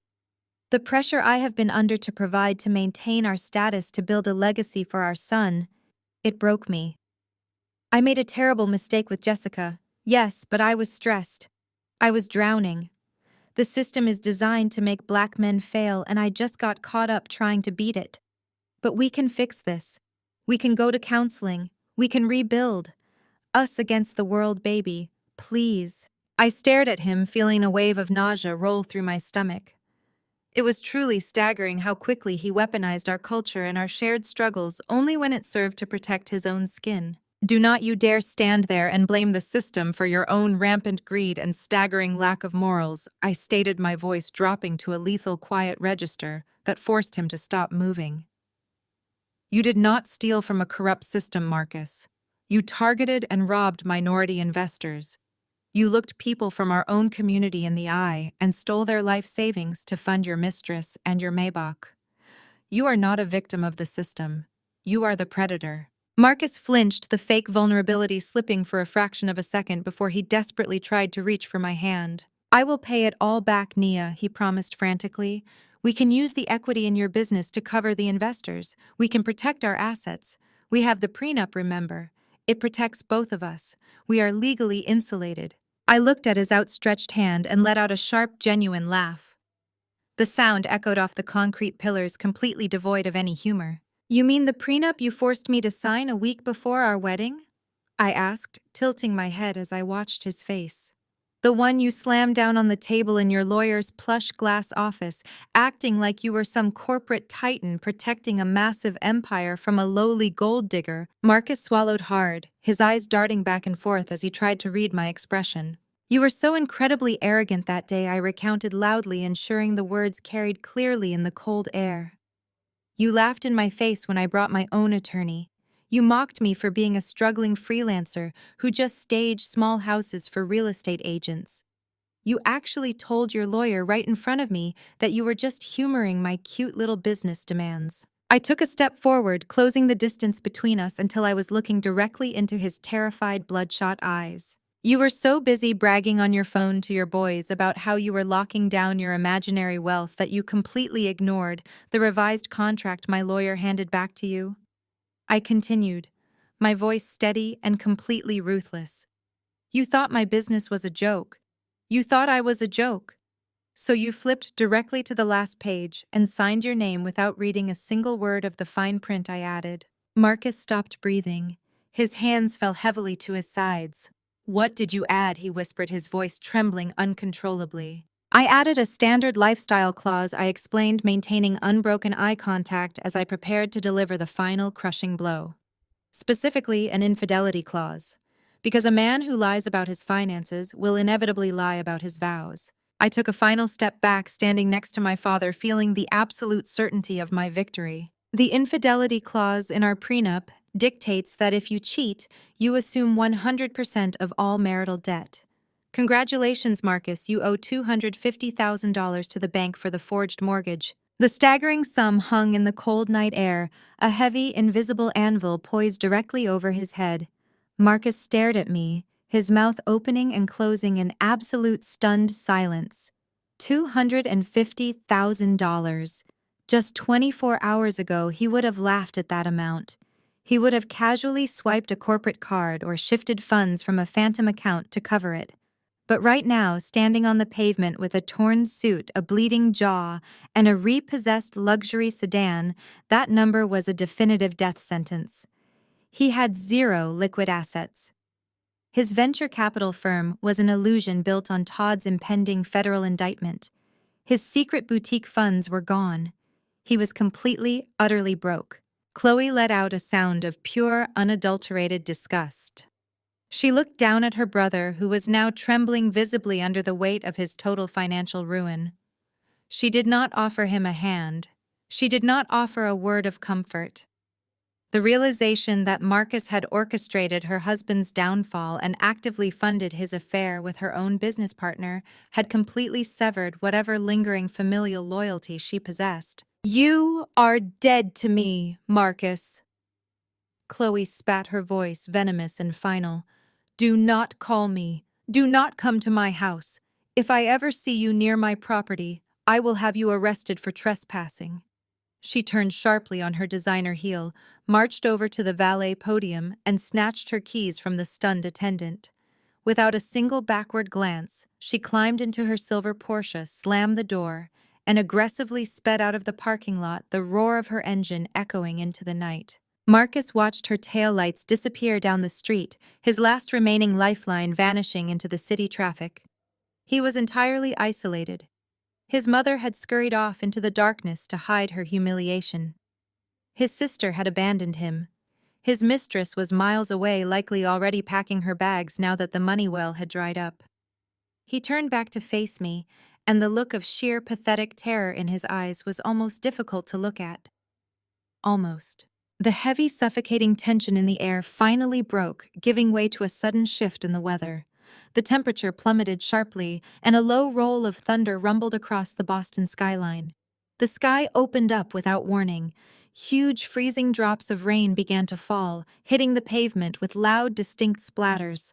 Within seconds, the light drizzle escalated into a torrential, freezing downpour. My father's security team moved with practiced efficiency. One of the large men in a tailored suit instantly produced a massive, heavy-duty black umbrella, opening it with a sharp snap. He stepped forward, shielding me, my father, and the sleeping newborn Malik from the freezing rain. We remained perfectly dry, insulated by a wall of protection and unwavering support. Marcus had no umbrella. He had no coat. He stood directly in the center of the valet lane, completely exposed to the elements. The freezing rain plastered his expensive silk shirt to his chest and flattened his perfectly styled hair against his skull. The water mixed with the blood trickling from the scratch on his jaw, dripping down his neck and staining his white collar, a watery, pathetic pink.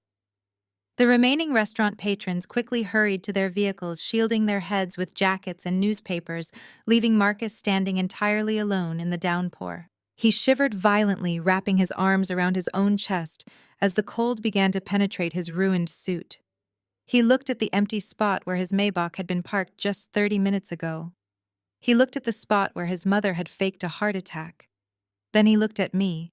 All the arrogance, all the manipulation, and all the aggressive entitlement had been entirely washed away, leaving behind a small, fragile, broken man. Nia Marcus stammered, his teeth visibly chattering as the freezing rain soaked him to the bone. "Please, you cannot just leave me here like this. I have nothing. I have no phone, my wallet was in the car, and my accounts are frozen." I stood under the dry canopy of the black umbrella, watching the water pool around his expensive Italian leather shoes. I did not feel a single ounce of pity. I did not feel a shred of remorse. I simply felt an overwhelming, profound sense of closure.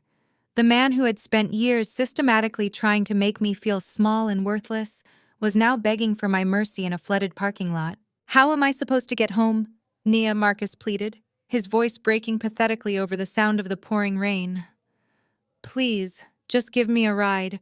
Just let me get in the car. I am freezing." I maintained a perfectly calm, clinical expression. I did not yell. I did not gloat. I simply reached into the side of my luxury leather purse. My fingers brushed past my car keys and my wallet, finding the small, rigid piece of plastic I had kept securely tucked in the side pocket all day. I pulled it out, holding it between my index and middle finger. The bright yellow plastic gleamed under the harsh glare of the security lights, completely impervious to the rain. It was the exact same MetroCard he had arrogantly thrown at my chest hours earlier in the hospital waiting room. The same card he had tossed at me when I was exhausted, grieving, and begging for a safe ride home after experiencing the worst trauma of my life. He had told me to figure it out. He had told me my lack of planning was not his problem. I looked at his shivering, miserable form. I extended my arm past the edge of the umbrella, letting the rain hit my hand, and casually flicked my wrist. The yellow plastic card fluttered through the freezing rain and landed squarely in a deep puddle on the wet pavement, coming to rest right at the tip of his soaked Italian shoes. "Take the 14 bus. It comes in 20 minutes. 20. I did not wait for Marcus to process the reality of his new public transit commute. I simply turned my back on him. The heavy black umbrella held by my father's security detail moved perfectly in sync with me, completely shielding me from the freezing torrential downpour. I walked toward the curb, just as my father's custom black Escalade glided seamlessly into the valet lane, its tires hissing softly against the flooded asphalt. The chauffeur, completely unbothered by the chaos unfolding mere feet away, stepped out into the rain and opened the heavy rear door. A wave of warm, leather-scented air washed over me. It was the smell of absolute impenetrable security. My father stepped in first, carefully cradling the soft blue blanket holding a still sleeping Malik. I followed, sliding onto the heated leather seat and pulling my designer coat closely around me. The chauffeur closed the door with a solid, satisfying thud, instantly silencing the chaotic noise of the parking lot. Through the thick, tinted, rain-streaked glass, I watched the final spectacular collapse of the Anderson family.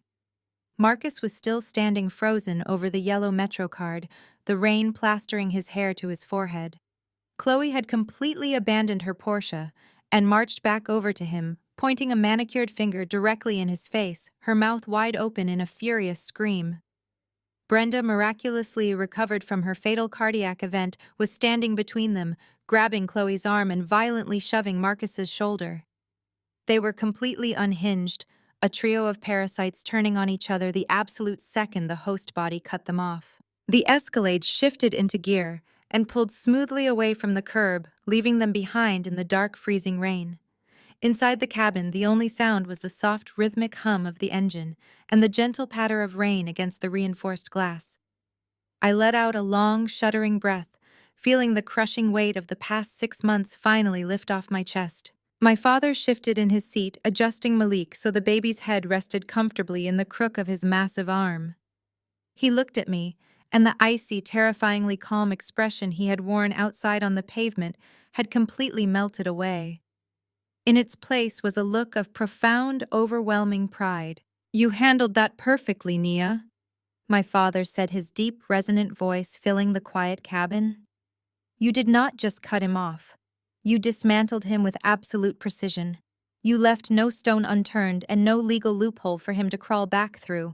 I looked down at my hands, which were remarkably steady. I had to Dad. If I had let emotion take over, if I had just filed for a standard divorce the minute I found out about Jessica and the missing money, he would have dragged this out in court for years. He would have drained our accounts paying his defense lawyers, and he would have tried to take half the staging firm. My father nodded slowly, his eyes dropping to look at his sleeping grandson. Your great-grandfather Arthur bought his first commercial property with cash he saved from working 3 manual labor jobs, my father said, his voice dropping into a reverent storytelling cadence. He bought that building during a time when the banks would not even let a black man walk through the front doors to ask for a loan. He built this family's foundation brick by brick, dealing with redlining systemic racism and institutional barriers that were designed to keep us entirely locked out of generational wealth. He reached out with his free hand and gently placed it over mine. I took what Arthur built and I expanded it, my father continued. And you took my expansion and built a staging firm that dominated the entire East Coast market. We have spent 4 generations fighting tooth and nail to secure a legacy for this family, to build an impenetrable fortress of black wealth so that this little boy sleeping in my arms will never have to beg anyone for a seat at the table. I squeezed my father's hand tightly, feeling the absolute truth of his words vibrating in my chest. Marcus thought he could just smile, forge a few documents, and casually siphon off a century of our family's blood, sweat, and equity. I said, my voice hardening with fierce conviction. He thought because I loved him, I would be blind to the business. He thought because I was a wife, I was no longer an executive. I had to show him that I am the sole protector of this empire now. And you protected it flawlessly, my father affirmed, leaning back against the plush leather headrest. You weaponized his own staggering arrogance against him. You let him believe he was the smartest person in the room while you quietly built a legal cage around him. You did not just survive a bad marriage, Nia. You protected our bloodline from a parasite. I turned to look out the window. The bright blurred lights of the Boston skyline streaked past the tinted glass. The storm outside was raging, but inside this vehicle, inside this family, we were completely insulated. I had severed the diseased limb of my life. I was a mother, a CEO, and the sole heir to a fiercely protected empire. Marcus Anderson was nothing but a cautionary tale, a minor inconvenience that I had effectively neutralized and discarded onto a wet sidewalk. I leaned my head against the cool glass, listening to the soft, rhythmic breathing of my son, feeling a profound, unshakable sense of peace settle deep into my bones. The war was officially over, and I had won. The view of the rainy city streets slowly faded to black. 6 months later, the heavy mahogany doors of Family Courtroom 4B clicked shut with a resounding thud that echoed across the polished marble floor. The harsh fluorescent lighting overhead stripped away any remaining shadows, leaving absolutely nowhere to hide. I sat perfectly still at the petitioner's table. My posture was straight, my breathing was even, and my tailored emerald green suit projected nothing but absolute authority. Beside me sat Diane, a ruthless top-tier family law attorney my father had handpicked. Diane was currently organizing a stack of perfectly indexed, color-coded files. We were an impenetrable fortress. Across the aisle, sitting entirely alone at the respondent's table, was Marcus. The physical transformation he had undergone over the past 6 months was staggering. The custom Italian suits and the arrogant swagger had completely vanished. He was wearing an off-the-rack beige suit that bunched awkwardly at his shoulders. His face was gaunt. His eyes were ringed with dark, exhausted shadows, and his hands trembled slightly as he desperately shuffled through a disorganized pile of loose, crumpled papers. Because his accounts had been frozen by federal investigators and drained by bank seizures, he could not afford to retain legal counsel. He was representing himself, a fool playing lawyer in a room designed to crush amateurs. Honorable Judge Harrison, a stern woman with a reputation for zero tolerance when it came to financial deception, peered down at Marcus from her elevated bench. Her expression was a mask of pure, unadulterated disdain. Mr. Anderson, Judge Harrison stated, her voice slicing through the quiet courtroom like a scalpel. You have submitted a handwritten motion demanding 50% ownership, along with ongoing profit dividends from your soon-to-be ex-wife's real estate staging firm. You claim this is justified because you provided, quote, essential emotional support and networking opportunities, end quote. Marcus swallowed hard. He stood up, knocking a plastic pen off his table. It clattered loudly onto the floor, but he ignored it, gripping the edge of the wooden table to steady his shaking hands. Yes, Your Honor. Marcus began clearing his throat in a pathetic attempt to summon his old corporate alpha male persona. When Naya started her little business, I was the primary breadwinner. I introduced her to high-net-worth individuals. My status elevated her brand. Therefore, under equitable distribution laws, I am entitled to half of the valuation. It is only fair considering my current financial hardships. I did not even look at him. I kept my eyes locked directly on the judge. Beside me, Diane let out a single, sharp exhale of amusement. Judge Harrison picked up a thick, leather-bound document from her desk. She held it up so the entire courtroom could see it. Mr. Anderson, are you suffering from selective amnesia? Judge Harrison asked, her tone dropping into a lethal quiet register. I am holding the prenuptial agreement that you yourself drafted. The same agreement you presented to your wife 7 days before your wedding. Marcus flinched, the color instantly draining from his face. According to the sworn depositions and the paper trail provided by the petitioner's counsel, you insisted on this ironclad separation of assets. The judge continued, flipping open the heavy document. You specifically demanded a clause stating that neither party would have any claim to the other's business ventures, past, present, or future. You wanted to protect your venture capital firm from a woman you clearly underestimated. Marcus opened his mouth to speak, but the judge raised a single commanding hand, silencing him instantly. Do not interrupt me, Mr. Anderson, because the irony here is truly astounding. The venture capital firm you were so desperate to protect was nothing but a fraudulent shell company. The court has reviewed the evidence of your financial crimes. We have the forged signatures you used to illegally extract $250,000 in equity from your marital home.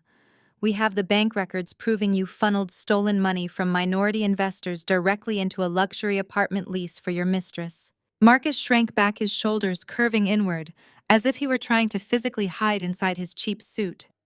I was under extreme pressure, Marcus stammered, his voice cracking with desperate manufactured vulnerability. The system is rigged. I made mistakes, but I am trying to rebuild. She has a multi-million-dollar company now. I just need a fair start. I just need a little help. This court is not a charity for convicted fraudsters. Judge Harrison snapped, her patience entirely exhausted. You intentionally targeted and defrauded innocent people. You jeopardized your family's housing. You betrayed your marital vows. You triggered the specific infidelity and financial breach clauses that your wife brilliantly had her lawyer add to your own contract. The judge slammed the prenuptial agreement back down onto her desk. The sound echoed like a gunshot. Your request for equity in the petitioner's business is unequivocally denied, the judge declared, checking a box on her sheet with sharp, aggressive strokes. You will not receive a single dime of her assets. Furthermore, per the penalties outlined in the infidelity clause you signed, you are assuming 100% of all debt accrued during the marriage. This includes the forged mortgage, the outstanding credit cards, and the legal fees associated with unwinding your fraudulent accounts. Marcus looked like he had been physically struck. He dropped heavily back into his chair, staring blankly at the wall. The massive mountain of debt he was now solely responsible for would chain him down for the rest of his natural life. Realizing that his desperate grab for a cash payout had failed spectacularly, Marcus desperately pivoted to his very last resort.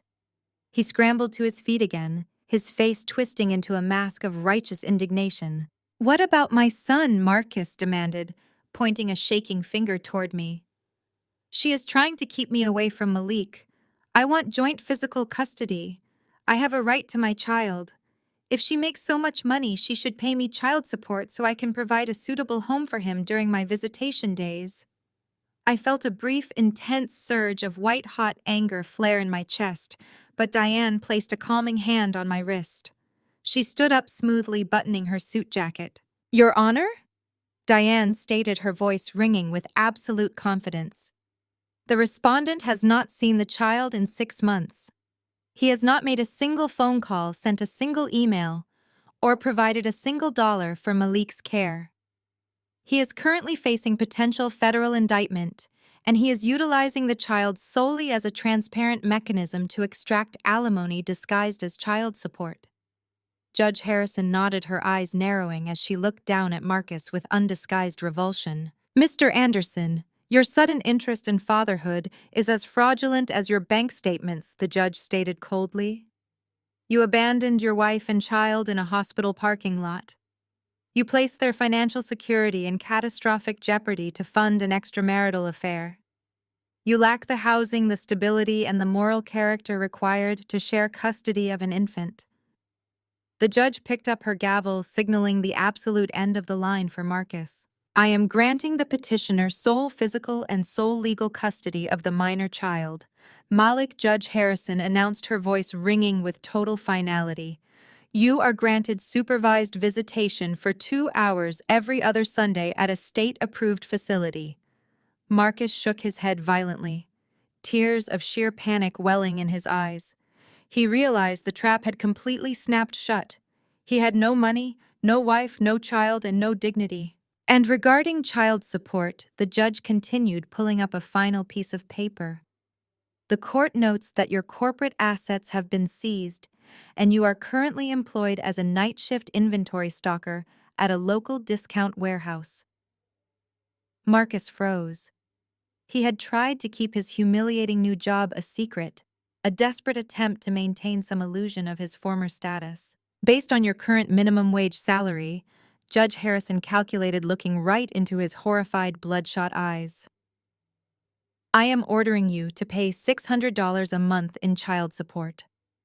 Since you have proven yourself completely untrustworthy with finances, this amount will be automatically garnished directly from your bi-weekly paychecks. Good luck with your new career, Mr. Anderson. The sharp, definitive crack of Judge Harrison's wooden gavel echoed loudly in my memory, a glorious sound that quickly dissolved, melting seamlessly into the smooth, rich notes of a jazz record spinning on my vintage turntable. The harsh fluorescent lighting of the family courthouse was completely gone. I am sitting in the exact center of my new penthouse living room, a sprawling, immaculate sanctuary composed entirely of floor-to-ceiling glass-polished white marble and deep emerald velvet. A Steadicam begins a slow, deliberate, continuous orbit around my chair. It captures every angle of my reality. I am wearing a tailored ivory silk lounge set that drapes perfectly across my shoulders. My hair is flawlessly styled. My posture is completely relaxed, and my skin glows with the kind of deep, radiant hydration that only comes from 8 hours of uninterrupted sleep and an absolute lack of stress. I am powerful. I am entirely, deeply unbothered. The air up here is clean, completely stripped of the toxic smog of Marcus's financial lies and Brenda's manufactured chaotic drama. As the camera glides smoothly around the perimeter of the room, it pans briefly across the custom-built mahogany bassinet, resting near the warmth of the modern stone fireplace. Inside, Malik is sleeping peacefully, his small chest rising and falling in a steady, calming rhythm, safely swaddled in a cashmere blanket. He is secure. He is entirely insulated from the predatory environment his father tried to drag us into. Over the past 6 months, the dust from the explosion I detonated had settled into a beautiful, highly profitable new landscape. With the legal anchor of Marcus's massive debts permanently severed from my name, my real estate staging firm experienced unprecedented explosive growth. The valuation of my company tripled. We expanded operations across the entire eastern seaboard, absorbing smaller competitors and securing exclusive contracts with the most elite developers in the city. The bank records I provided to the federal investigators acted as the final nail in the coffin for Todd's fraudulent venture capital firm. The federal indictment came down hard and fast, dragging Todd and his entire circle of corrupt, arrogant enablers down with him. The parasitic ecosystem they had built starved to death the exact moment I cut off their access to my equity. Chloe was forced to file for Chapter 11 bankruptcy to protect whatever meager, heavily leveraged assets she had remaining. Her prestigious socialite status was absolutely obliterated. She no longer attends charity galas or hosts lavish garden parties. She spends her days dodging process servers and aggressively trying to sell off her designer handbags online. Brenda was quietly evicted from her luxury condominium after the funds Marcus secretly funneled to her completely dried up. She moved back into a cramped, noisy apartment complex in the deep suburbs, her elite country club membership permanently revoked due to thousands of dollars in unpaid dues. The grand, manipulative matriarch had been reduced to a bitter, isolated footnote in her own family's history. The camera completes its first full rotation and settles directly in front of me. I reach out and pick up a crystal flute filled with vintage, perfectly chilled champagne. The condensation is cool against my manicured fingers. I look directly into the lens, breaking the fourth wall with the absolute, unwavering certainty of a woman who walked through a blazing inferno and emerged holding the deed to the property. They call us strong black women, so they can pile their trauma, their debts, and their insecurities onto our backs and expect us to carry it with a smile. But true strength isn't enduring abuse. True strength is knowing your worth, quietly loading the gun and pulling the trigger when they least expect it. I stand up, the heavy silk of my outfit flowing seamlessly around my legs. I walk slowly with deliberate, measured steps toward the massive wall of glass overlooking the bustling city streets far below. The twilight sky is painted in brilliant hues of deep purple and burnt gold, casting long, dramatic shadows across the urban landscape. I look down at the pavement. Several stories below my pristine, quiet sanctuary, the harsh, flickering fluorescent lights of a late-night fast food chain hum to life. Down there on the dirty concrete, completely exposed to the smog and the noise of the rushing traffic, is Marcus. He is wearing an oversized, violently bright neon orange uniform that practically glows under the gritty street lamps. He is holding a heavy industrial broom, aggressively pushing wet trash, discarded food wrappers, and cigarette butts into a large plastic dustpan. His shoulders are permanently slumped, the heavy, inescapable weight of his massive court-ordered debts physically crushing his spine. A group of teenagers walks past him, carelessly tossing a soda cup onto the sidewalk he just swept. Marcus does not say a word. He does not puff out his chest. He simply lowers his head, walks over to the cup, and sweeps it up. He pauses for a brief second to wipe a thick layer of grease and sweat from his forehead, looking exhausted, entirely defeated, and utterly irrelevant. He is a ghost haunting his own ruined life, working a minimum wage shift just to watch $600 vanish from his paycheck before he even touches it. I watch him sweep the gutter for a few seconds longer, feeling absolutely nothing. No anger, no pity, just a profound, quiet emptiness where he used to exist. I turn my gaze away from the street, looking back toward the center of my beautiful, peaceful home, letting my eyes rest on my sleeping son. I take a slow, deliberate sip of my champagne, savoring the crisp, expensive taste on my tongue. My son will know what real generational wealth looks like. And it doesn't look like a leased Maybach.